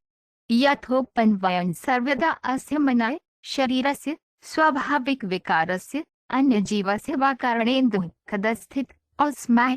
अस्माकम् उपरि सदा किमपि प्रकारस्य दुःखं भवति। अयं भौतिकः संसारः दुःखाय अभिप्रेतः। यावत् दुःखं नास्ति तावत् वयं कृष्णचेतनाम् आगन्तुं न शक्नुमः। दुःखानि वस्तुतः अस्मान् कृष्णचेतनायाः उन्नयनार्थं प्रेरणाकारकाः सन्ति, साहाय्यं च कुर्वन्ति। बुद्धिमान् प्रश्नं करोति यत् एतानि दुःखानि किमर्थं तस्य उपरि बलात् प्रवर्तन्ते। तथापि आधुनिकसभ्यतायाः मनोवृत्तिः अस्ति यत् अहं दुःखं प्राप्नोमि, केनचित् मदेन आच्छाद्यामि, तदेव। परन्तु मद्यस्य समाप्तिमात्रेण दुःखानि पुनः आगच्छन्ति। जीवनदुःखानां समाधानं कृत्रिममदेन न सम्भवति। समाधानं कृष्णचैतन्येन क्रियते। कृष्णभक्ताः यद्यपि कृष्णगृहं प्रविष्टुं प्रयतन्ते तथापि अन्येषां सर्वेषां चन्द्रगमने रुचिः वर्तते इति दर्शयितुं शक्यते। चन्द्रगमनमपि न सिद्ध्यति। अन्यगृहयात्रा प्रवृत्तिः जीवे सदा वर्तते। जीवस्य एकं नाम सर्वत्र यात्रा कर्तुमिच्छन्तीत्यर्थः। यात्रा जीवस्य स्वभावस्य भागः अस्ति। चन्द्रं गन्तुम् इच्छा न नूतनं वस्तु अस्ति। योगिनः अपि उच्चगृहेषु प्रवेशे रुचि लभन्ते, परन्तु भगवद्गीतायां 8.16 कृष्णः दर्शयति यत् एतेन किमपि साहाय्यं न भविष्यति। उच्चगृहात् अधमपर्यन्तं सर्वे दुःखस्थानानि यत्र पुनरुक्तजन्म मृत्युः भवति। मद्देशमाप्नोति तु कुन्तीपुत्र न जायते पुनः। उच्चमध्यम नीचगृहेषु विश्वं विभक्तम् अस्ति।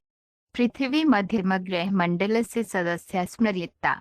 कृष्णः दर्शयति यत् ब्रह्मलोक नामकं सर्वोच्चगृहं प्रविश्य अपि जन्म मृण्योः पुनरावृत्तिः भवति। विश्वे अनेक ग्रहाः प्राणिभ्यः पूर्णाः सन्ति। न वयम् अत्र स्मः, अने सर्वे ग्रहाः शून्याः इति न चिन्तनीयम्। अनुभवात् वयं पश्यामः यत् पृथिव्यां कोऽपि स्थानं जीवानां शून्यं नास्ति।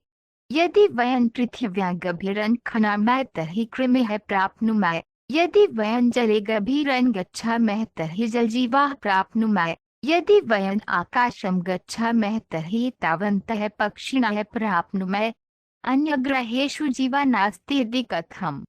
परन्तु कृष्णः दर्शयति यत् वयं येषु ग्रहेषु महादेवाः निवसन्ति तेषु प्रविश्य अपि वयं मृत्युशं भविष्यामः। पुनः कृष्णः पुनः वदति यत् स्वगृहं प्राप्य पुनः जन्म न प्रयोजनम्। आनन्दज्ञानपूर्णं शाश्वतं जीवनं प्राप्तुम् अस्माभिः अतीव गम्भीरता कर्तव्या। अस्माभिः विस्मृतं यत् एतत् वस्तुतः अस्माकं जीवनस्य उद्देश्यम्, अस्माकं वास्तविकं स्वार्थम् अस्ति। किमर्थं वयं विस्मृतवन्तः? वयं केवलं भौतिकस्फुरणा, गगनचुम्बी बृहत् कारखानाय, राजनीतिकक्रीडाभिः च फसन्तः स्मः।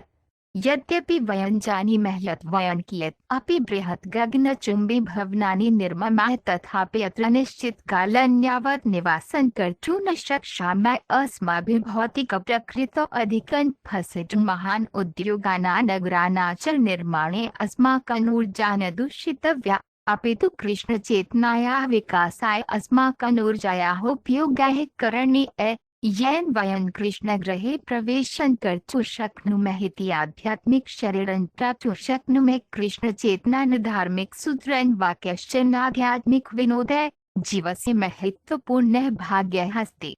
अध्याय 4 ब्रह्माण्डात् परम् आकाशम्। यदि अस्मिन् जगति उच्चतराः ग्रहाः अपि जन्ममरणवशाः सन्ति तर्हि तेषां कृते उन्नतिं यतन्ते किमर्थं महायोगिनाः। यद्यपि तेषां बहवः मीमांसकशक्तयः सन्ति तथापि तेषां योगिनां जीवनस्य सुविधां भोक्तुं प्रवृत्तिः अस्ति। उच्चतरग्रहेषु अविश्वसनीयरूपेण दीर्घायुषः जीवनं सम्भवति। एतेषु ग्रहेषु कालगणना श्रीकृष्णेन सूचिता।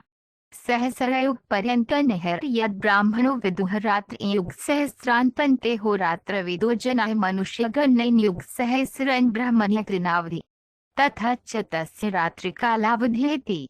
गीता 8.172। एकयुगे 43 लाख वर्षाणि व्याप्नोति। सहस्रगुणिता एषा संख्या ब्रह्मलोकस्य 12 घण्टा इति परिगण्यते। तथा च न 12 घण्टाकालः रात्रौ आच्छाद्यते। 30 मासे तुले 12 मासाः ब्रह्म जीवति शतं तादृशम्। एतादृशे ग्रहे जीवनं खलु दीर्घं तथापि कोटिवर्षेभ्यः परमपि ब्रह्मलोकनिवासिनः मृत्युसम्मुखी भवन्ति। यावत् वयम् आध्यात्मिकग्रहान् न गच्छामः तावत् मृत्युतः पलायनं न भवति। ब्रह्मस्य दिवसे व्यक्ते सति जीवानां बहुलं भवति। ब्रह्मरात्र्यागमने सर्वे प्रलयन्ते इति। गीता 8.182। ब्रह्मान्ते सर्वे अधोग्रहाः जलेन आवृताः तेषु स्थिताः भूताः प्रलयन्ते। अनेन विनाशानन्तरं ब्रह्मरात्र उच्चप्रभाते ब्रह्मोदये पुनः सृष्टिः भवति। एतानि सर्वाणि भूतानि निर्गच्छन्ति। एवं सृष्टिक्षयवश्चन्द्रव्यलोकस्वभावः। भूतग्रामः एवायन भूत्वा प्रालयते रात्रि आगमे वशः पार्थ प्रभवति अहरागमे पुनः पुनः दिवसः आगच्छति। अयं भूत समूहः सक्रियः भवति पुनश्च निशापत्ति पार्थ निर्विघ्नः। गीता 8.192। यद्यपि जीवानां विनाशः न रोचते तथापि स विनाशः आगत्य ग्रहान् प्लाविष्यति। यावत् ग्रहेषु सर्वे जीवाः ब्रह्मरात्रौ जले विलीनाः न तिष्ठन्ति। परन्तु यथा यथा दिवसः आगच्छति तथा तथा जलं क्रमेण अन्तर्धानं भवति। पारस्तस्मात् तु भवोऽन्यो व्यक्तो व्यक्तत् सनातनायाः स सर्वेषु भूतेषु नश्यत्सु न विनाशति तथापि प्रकृत्यान्तरनित्या अस्य व्यक्तस्य अव्यक्तस्य च द्रव्यस्य पारमार्थिके परमं न विनश्यति कदाचन। यदा लोके सर्वे प्रलयन्ते स भागः यथावत् तिष्ठति इति। गीता 8.202। न हि वयं द्रव्यस्य व्याप्तिं गणितुं शक्नुमः, परन्तु अस्माकं वैदिकसूचना अस्ति यत् समग्रसृष्टेः अन्तः कोटिकोटिः विश्वाः सन्ति। एतेभ्यः भौतिकब्रह्माण्डेभ्यः परम् अन्यत् आकाशं वर्तेते यत् आध्यात्मिकम् अस्ति। तत्र सर्वे ग्रहाः शाश्वताः। तेषु सर्वभूतानां जीवनं शाश्वतम्। अस्मिन् श्लोके भावः शब्दस्य अर्थः स्वभावः इति अत्र स्वभावान्तरं सूचितम्। अस्मिन् जगति अस्माकन्वयोः प्रकृत्योः अपि अनुभवः अस्ति। जीवात्मा यावत् द्रव्यान्तर्गतः तावत् द्रव्यं चलति। जीवः आध्यात्मिकः स्फुलिङ्गः शरीरात् बहिर्भवति तावदेव शरीरं स्थावरम्। आध्यात्मं कृष्णं श्रेष्ठं स्वभावं द्रव्यं जघन्यं च उच्यते। अस्मात् परं श्रेष्ठः स्वभावः अस्ति यः सर्वथा आध्यात्मिकः अस्ति। प्रयोगज्ञानेन तत् अवगन्तुं न शक्यते।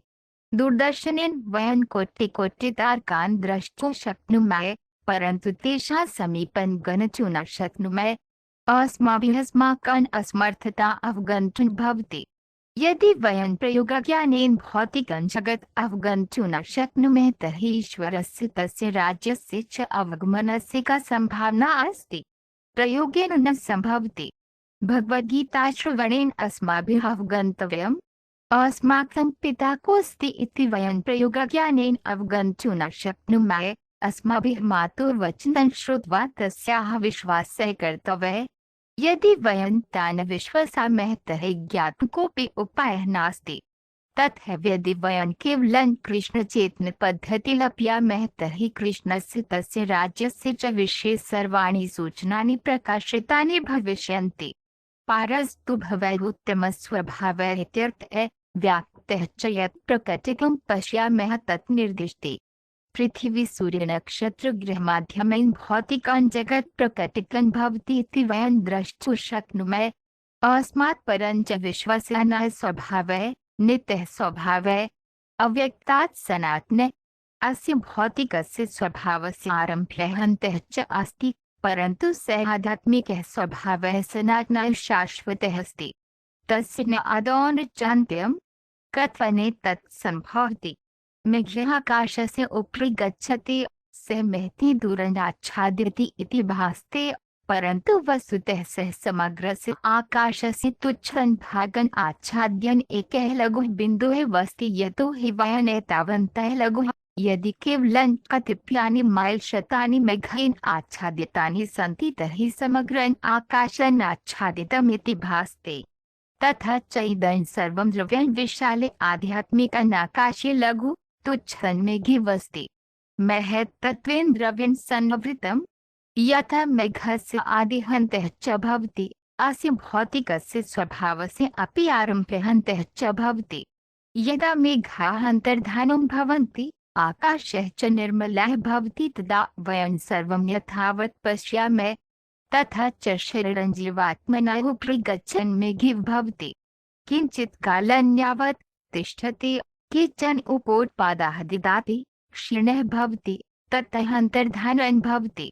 यत् किमपि प्रकारस्य भौतिकघटना वयम् अवलोकयामः तत् भौतिकप्रकृतेः तेषां षट् विकाराणाम् अधीनं भवति। सा अस्तित्वं प्राप्नोति, वर्धते, किञ्चित् कालं यावत् तिष्ठति, केचन उपोत्पादाः उत्पाद्यते, न्यूनीभवति, ततः अन्तर्धानं भवति। कृष्णः सूचयति यत् अस्य परिवर्तनशीलस्य मेघरूपस्य स्वभावात् परम् आध्यात्मिकः स्वभावः अस्ति यः शाश्वतः अस्ति। तत्रिक्तं यदा अयं द्रव्यः प्रलयः भवति तदा सः अव्यक्तः सनातनः तिष्ठति। वैदिकसाहित्येषु भौतिकाध्यात्मिक आकाशानां विषयेषु विचाराः सन्ति। श्रीमद्भागवतद्वितीयकाण्डे आध्यात्मिकाकाशस्य तत्त्वस्य च वर्णनानि सन्ति।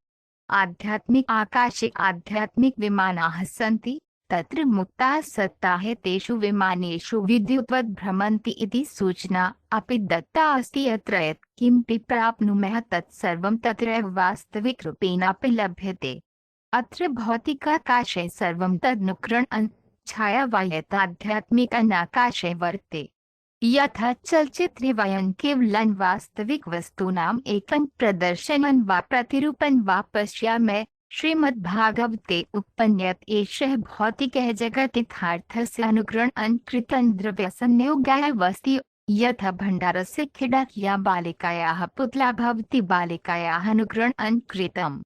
प्रत्येकं विवेकी जानाति यत् पुतला अनुकरणम् अस्ति। श्रीधर स्वामी कथयति यत् आध्यात्मिकलोकस्य वास्तविकत्वात् अनुकरणात्मकः अयं लोकः यथार्थः इव भासते।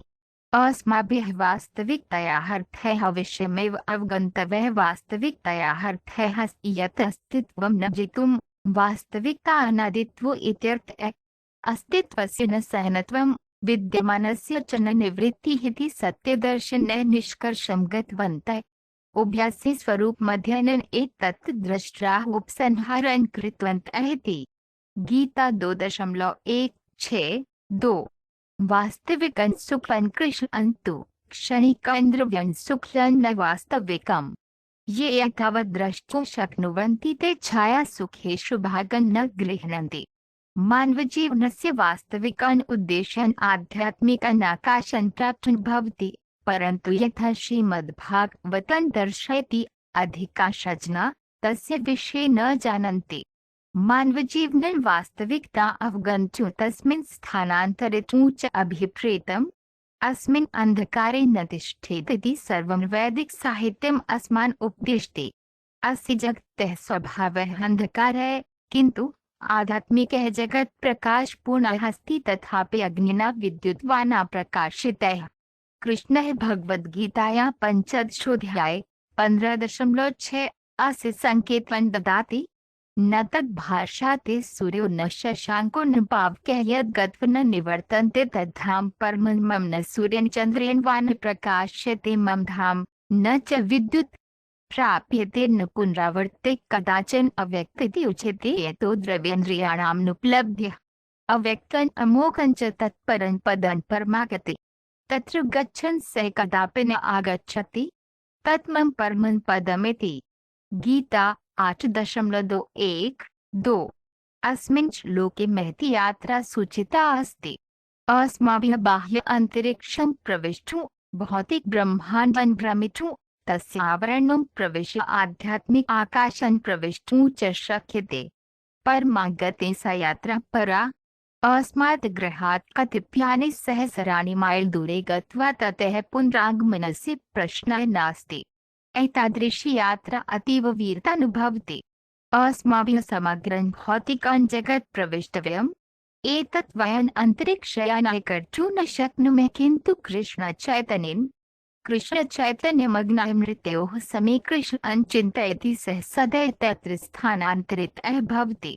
यदि वयं सर्वथा तदाध्यात्मिकम् आकाशं गत्वा ज्ञानपूर्णं शाश्वतमनन्दमयं जीवनं संवर्धयितुमिच्छामः तर्हि अधुना एव सच्चिदानन्दशरीरस्य संवर्धनम् आरभणीयमुच्यते। यत् कृष्णस्य सच्चिदानन्दशरीरम् अस्ति ईश्वरः परमः कृष्णः सच्चिदानन्दविग्रहः अस्माकं च सदृशं नित्यत्वज्ञानानन्दशरीरम् अस्ति, परन्तु तत् अत्यल्पम् आवृतं च द्रव्यस्य वशे। यदि कथंचित् वा अन्यथा वा एतत् मिथ्यावेशं त्यक्तुं समर्थाः भवेम तर्हि तदाध्यात्मिकं राज्यं प्राप्तुं शक्नुमः। यदि एकदा तदाध्यात्मिकं जगत् प्राप्तुं शक्नुमः तर्हि पुनरागमनं न आवश्यकं। यं प्राप्य न निवर्तन्ते सर्वः तर्हि तत् धाम परमं कृष्णस्य परमं पदं गन्तुं प्रयत्नः करणीयः। कृष्णः स्वयमेव अस्मान् आह्वयितुम् आगच्छति। सः अस्मान् साहित्यपुस्तकानि मार्गदर्शकपुस्तकरूपेण ददाति, स्वस्य सच्चिदानन्दप्रतिनिधि च प्रेषयति।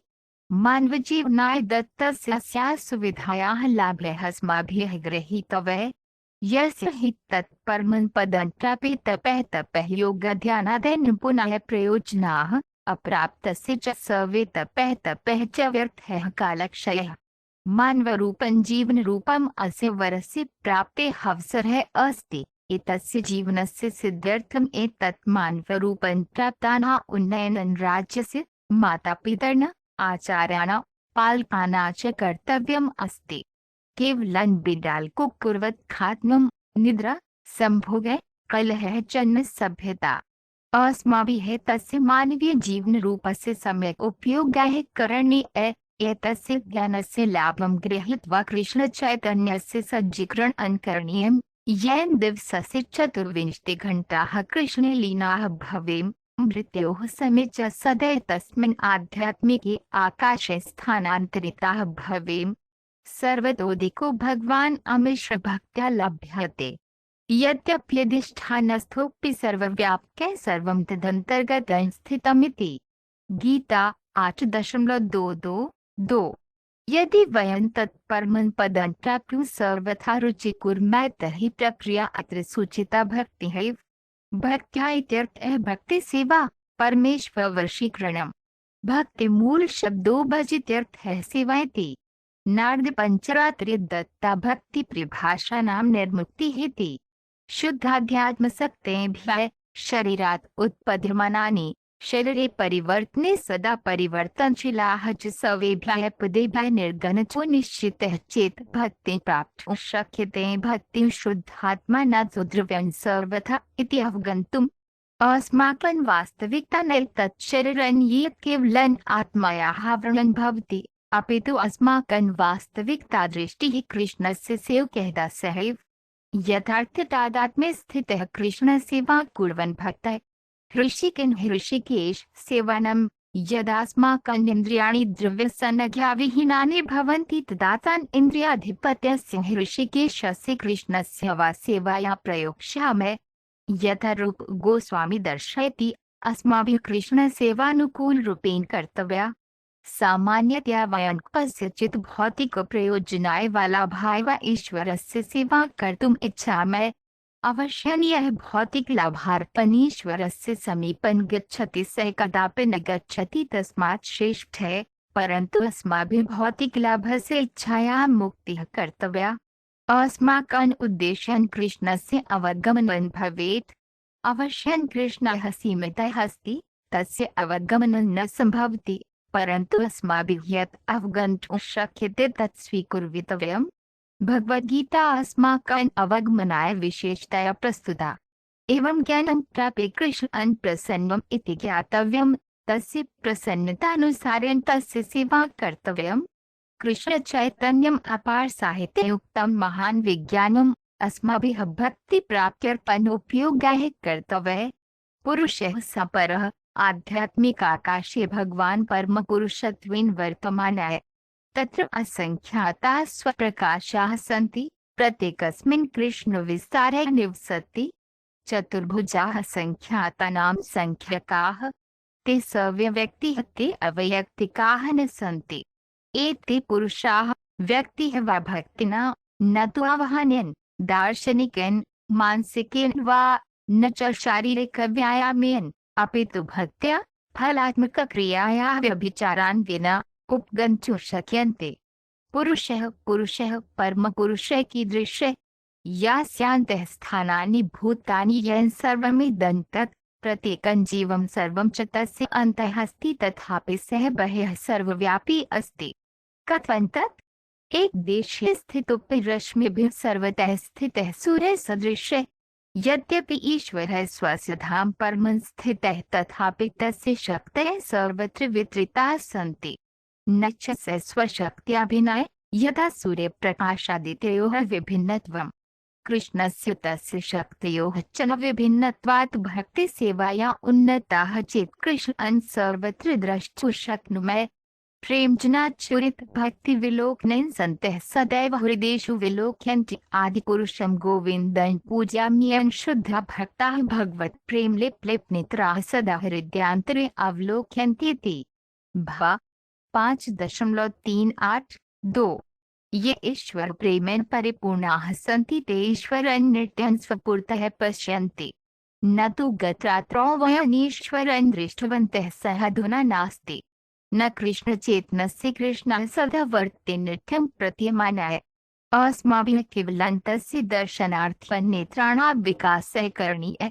अस्माकं बन्धनात् भौतिकेन्द्रियाणाम् आवरणात् आध्यात्मिकं किमिति अवगन्तुं न शक्नुमः। परन्तु एतत् ज्ञानं हरिकृष्णस्य जपस्यानेन प्रक्रियायाः कृते दूरीकर्तुं शक्यते। कथमिदं? सुप्तः पुरुषः शब्दस्पन्दनेन जागरितः भवेत्। यद्यपि पुरुषः सर्वेषाम् अभिप्रायाणां प्रयोजनानां च कृत्या चेतनः भवेत् स न पश्यति, अनुभूयते, जिघ्रति इत्यादि। तथापि श्रवणेन्द्रियमेतावत् प्रमुखं भवति यत् सुप्तः पुरुषः केवलं ध्वनिस्पन्दनेन जागृतः भवेत्। तथा च आत्मात्मा इदानीं भौतिकसम्पर्कनिद्रया आक्रान्तोऽपि हरे कृष्णस्य कृष्ण कृष्णस्य हरे हरे हरे रामस्य राम रामस्य हरे हरे अनेन पारमार्थिक अध्वनिस्पन्दनेन पुनरुत्थानं कर्तुं शक्यते। हरे कृष्ण केवलं परमेश्वरस्य शक्तिना च संबोधनम्। हरे इत्यस्य अर्थः ऊर्जा, कृष्णेति परमेश्वरस्य नाम। अतः हरे कृष्णस्य जपे वयं वदामः हे भगवतः ऊर्जा भगवन् मा स्वीकुर्वते। अस्माकं भगवतः स्वीकारार्थम् अन्यत् प्रार्थना नास्ति। नित्यं रोटिका प्रार्थयतु प्रश्नः नास्ति, यतः रोटिका सर्वदा एव भवति। हरे कृष्णाय परमेश्वरं प्रति संबोधनने वस्ति यतस्मान् स्वीकुर्वन्तु इति प्रार्थयति। स्वयं चैतन्य महाप्रभुः प्रार्थितवान्। अहं शाश्वत दासी महाराज नंदपुत्र तथापि कथंचित् जन्म मरण सागरे पतितः। अतः मां मृत्युसागरात् उद्धृत्य पद्मेषु परमाणुषु अन्यतमं मा स्थापयतु इति। शिक्षाष्टक 5:2। समुद्रमध्ये पतितस्य पुरुषस्य एकमात्र आशा अस्ति यत् कोऽपि आगत्य तनुद्धरति गमिष्यति। यदि कश्चित् केवलं आगत्य तं कर्षति किन्तु जलात् कतिपयानि पादानि बहिः आकर्षयति तर्हि सः सदैव निश्चिन्तः भवति। तथा च यदि वयं कथंचित् कृष्णचैतन्य प्रक्रियायाः जन्म मरण सागरात् उत्थापिताः भवेम तर्हि सदैव निवृत्ताः भवेम। यद्यपि वयं भगवतः पारमार्थिकं स्वरूपं तस्य नाम यश कर्म च ज्ञातुं न शक्नुमः, तथापि यदि वयं कृष्णचैतन्ये प्रतिष्ठिताः भवेम तर्हि क्रमेणेश्वरः अस्माकं पुरतः भानं प्रकाशयति। वयं स्वप्रयत्नेन ईश्वरं द्रष्टुं न शक्नुमः, परन्तु यदि वयं स्वयमेव योग्यता प्राप्नुमः तर्हि ईश्वरः स्वयं प्रकाशयति। ततः वयं पश्यामः ईश्वरं कोऽपि स्वस्य पुरतः आगत्य नृत्यं कर्तुम् आदेशं दातुं न शक्नोति, परन्तु अस्माभिः एतादृशं कार्यं कर्तव्यं यत् कृष्णः अस्मान् प्रति स्वयं प्रकाशितुं प्रसन्नः भविष्यति। कृष्णः भगवद्गीतायां स्वस्य विषये सूचना ददाति, न च तस्य सञ्चयस्य प्रश्नः अस्माभिः केवलं तत् अनुभूय अवगन्तुं भवति।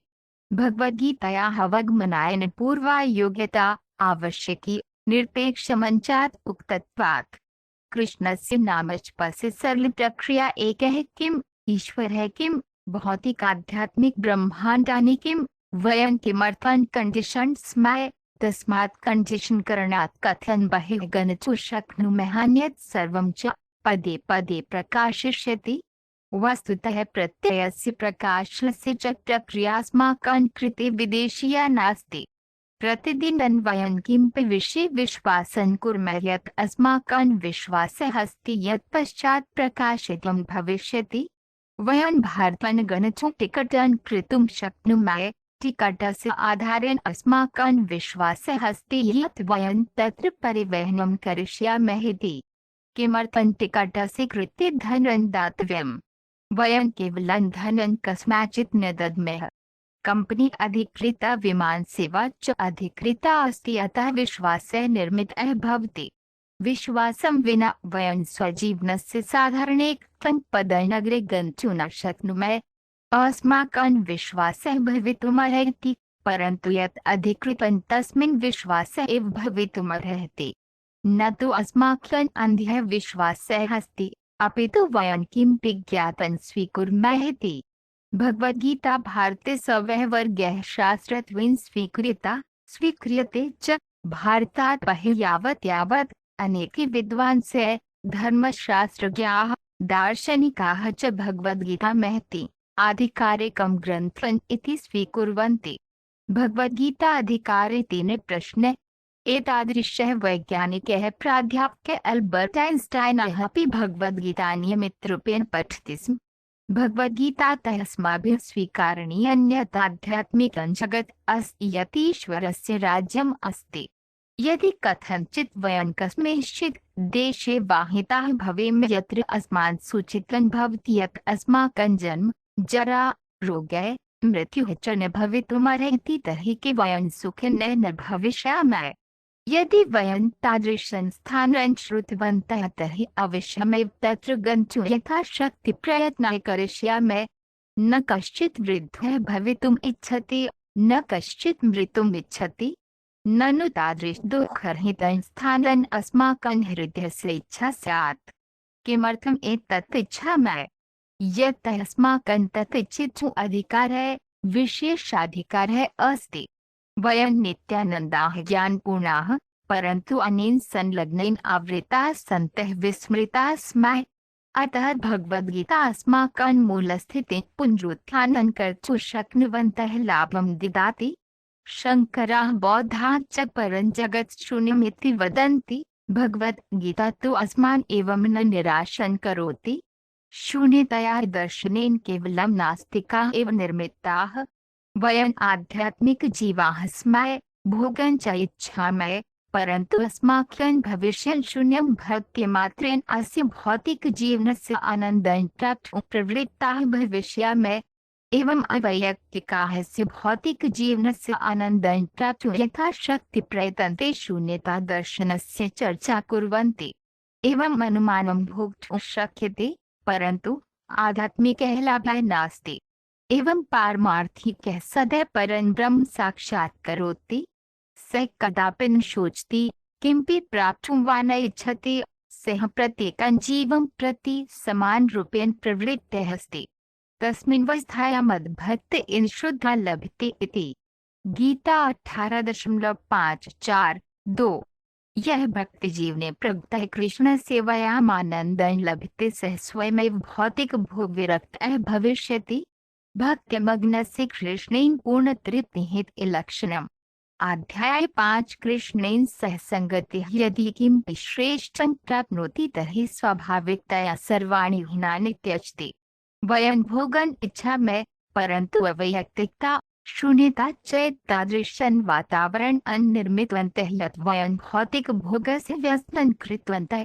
अवश्यं परमपुरुषस्य पुरुषः सपरः सम्बन्धे भोगः भवितुमर्हति, यस्य वयं सम्मुखं द्रष्टुं शक्नुमः। आध्यात्मिक आकाशे वयम् ईश्वरेण सह व्यक्तिगतरूपेण वक्तुं, तस्य सह क्रीडितुं, तस्य सह भोजनं कर्तुम् इत्यादि समर्थाः स्मः। एतत् सर्वं भक्त्या पारमार्थिकप्रेम सेवया कृते प्राप्तुं शक्यते। तथापि एषा सेवा व्यभिचाररहितं भवितुमर्हति, अर्थात् भौतिकं पारिश्रमिकस्य अपेक्षा विना ईश्वरं प्रेम्णा भवितुमर्हति। ईश्वरं तस्य सहायता प्राप्तुं प्रेम्णः अपि व्यभिचारस्य एकं रूपम् अस्ति। आध्यात्मिक आकाशस्य भौतिक आकाशस्य च एकः प्रमुखः भेदः अस्ति यत् आध्यात्मिक आकाशे आध्यात्मिकग्रहानाशिरः वा नेता वा प्रतिद्वन्द्वी नास्ति। सर्वेषु सति आध्यात्मिकग्रहेषु प्रधानं व्यक्तित्वं श्रीकृष्णस्य पूर्णविस्तारः भवति। वैकुण्ठाना सर्वेषाम् अध्यक्षता करोति भगवान्। तस्य बहुविधाः, यथा पृथिव्या राष्ट्रपतित्वार्थं प्रधानमन्त्रित्वार्थं वा स्पर्धा भवति, परन्तु आध्यात्मिक आकाशे सर्वे भगवन्तं परमं स्वीकुर्वन्ति। ये तं न स्वीकुर्वन्ति प्रतिद्वन्द्वी कर्तुं च प्रयतन्ते ते कारागारगृहसदृशे द्रव्ये स्थापिताः भवन्ति।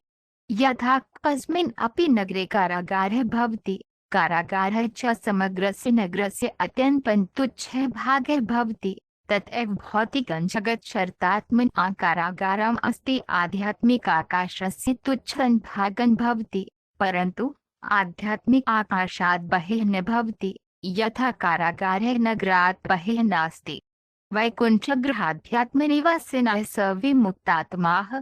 श्रीमद्भागवते अस्मान् सूचितं यत् तेषां शरणम् ईश्वरसदृशं भवति। एतेषु केषुचित् गृहेषु ईश्वरद्विभुजः प्रकटितः, केषुचित् चत्वारः। एतेषां गृहवासिनः परमेश्वरवत् द्विचतुर्बाहुः अपि प्रकटयन्ति। तयोः परमपुरुषस्य च भेदं कर्तुं न शक्यते इति उच्यते। आध्यात्मलोके मुक्तिः पञ्चविधा भवति।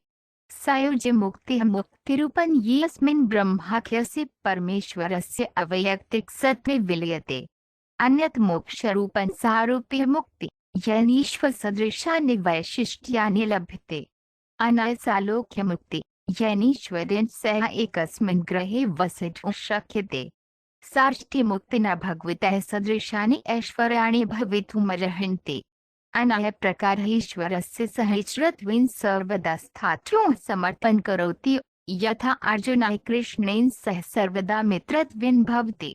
एतेषु पञ्चसु मोक्षरूपेषु कश्चित् अपि भवितुमर्हति।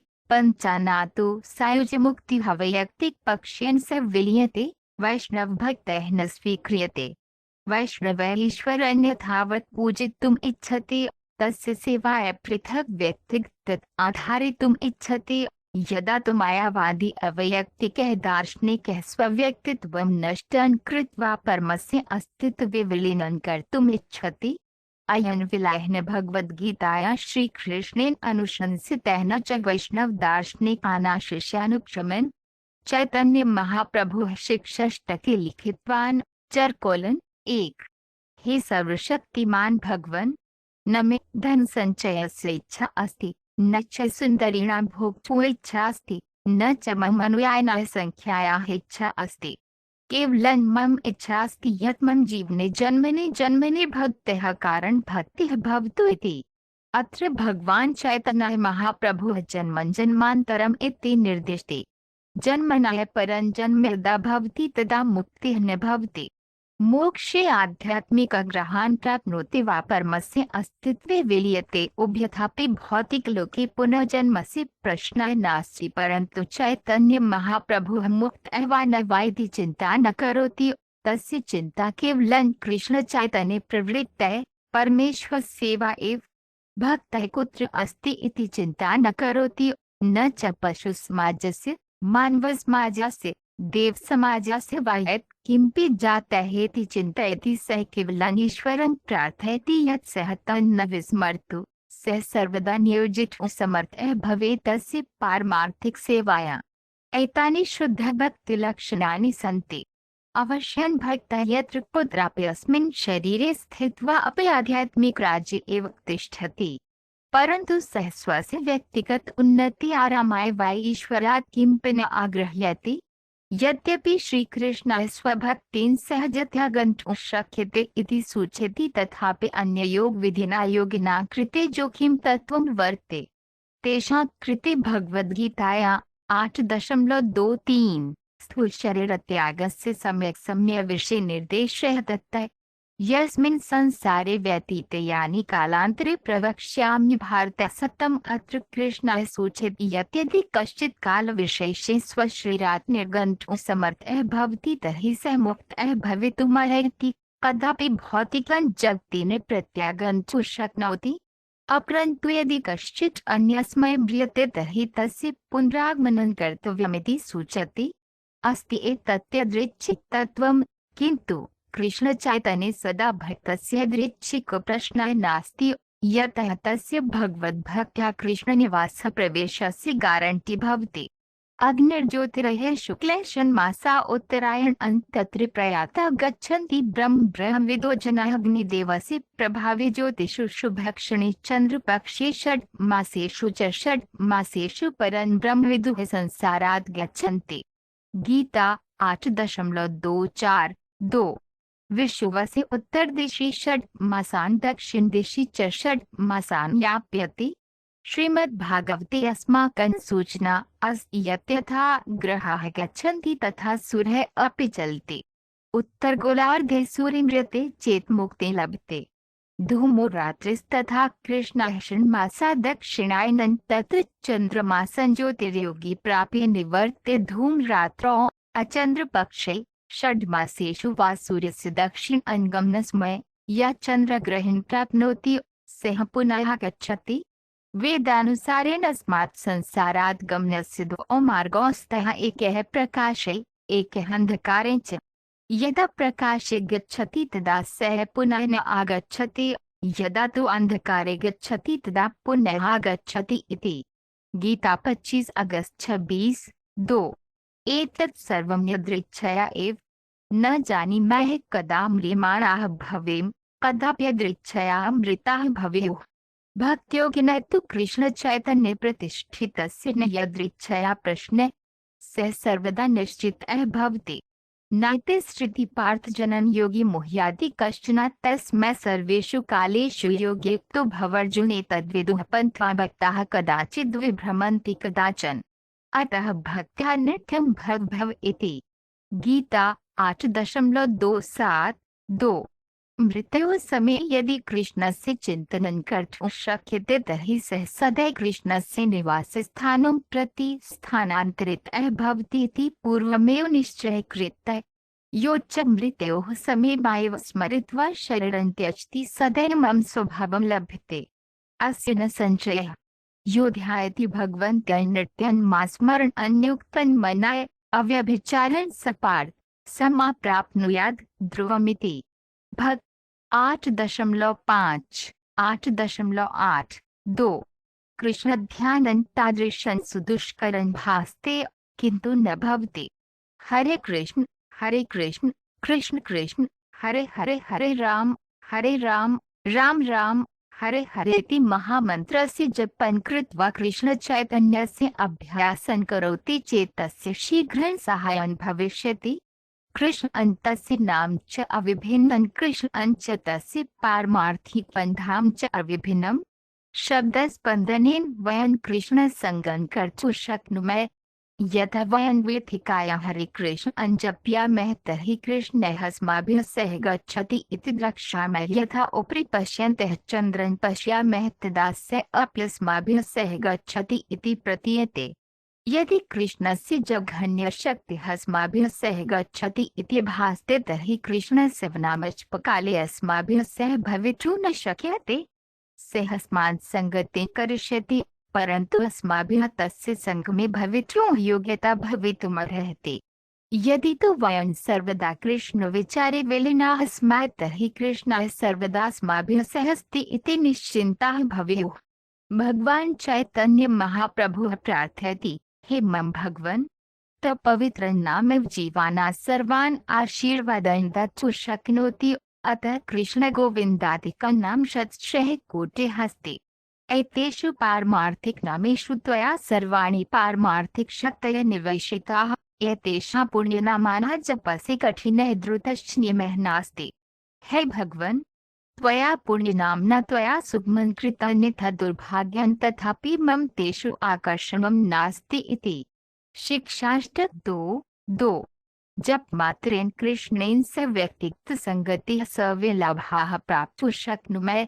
न केवलं साक्षात्कृतः आत्मा अपितु कृष्णस्यैव अवतारः इति मन्तव्यः। भगवान् चैतन्यः महाप्रभुः अस्मिन् कलियुगे यद्यपि मनुष्याणाम् आत्मसाक्षात्कारस्य वास्तविक सुविधा नास्ति तथापि कृष्णः तावत् दयालुः यत् सः दत्तः इति दर्शितवान्। अयं शब्दः ध्वनेः अवतारः युगधर्मत्वेन प्रयोक्तव्यः। अस्य युगस्य साक्षात्कारमार्गः वा। अस्य पद्धतेः कृते कोऽपि विशेष योग्यता आवश्यकी नास्ति। अस्माकं संस्कृतं ज्ञातुमपि आवश्यकता नास्ति। हरे कृष्णस्य स्पन्दनानि एतावन्तः प्रबलाः सन्ति यत् कोऽपि सदैव जपन् आरभते संस्कृतस्य किमपि ज्ञानं विना। भक्तिमार्गं स्वीकुर्वन् वेदाध्ययनात् तपः यज्ञदानात् दार्शनिक फलकर्मिणा वा न विमुक्तः अन्ते परं पदं प्राप्नोति इति। गीता 8.28-2। अत्र कृष्णः वदति यत् सर्वेषां वैदिकनिर्देशानाम् उद्देश्यं जीवनस्य परमं लक्ष्यं प्राप्तुं पुनः ईश्वरं गन्तुं भवति। सर्वदेशीयः सर्वे शास्त्राणि अस्य लक्ष्यस्य लक्ष्यं कुर्वन्ति। एषः सर्वेषां धर्मसुधारकाणाम् आचार्याणां वा सन्देशः भवत्। यथा पश्चिमे प्रभुः येशुमसीहः देवसन्देशं प्रसारितवान् तथैव भगवान् बुद्धः मुहम्मदः च अत्र स्थायिनिवासं कर्तुं न कश्चित् उपदिशति। देशकालपरिस्थित्यनुसारं शास्त्राज्ञानुसारं च लघुभेदाः स्युः परन्तु वयम् अस्य भौतिकस्य जगतः कृते न अभिप्रेताः अपितु आध्यात्मिकलोकस्य कृते अभिप्रेताः इति मुख्यः सिद्धान्तः स्वयं प्रामाणिकः पारमार्थिकः स्वीकृतः। अस्माकम् आत्मानः अन्तःकामानातिरिक्तार्थं सर्वे सङ्केताः जन्म मरणात् परं तान् कृष्णलोकान् सूचयन्ति।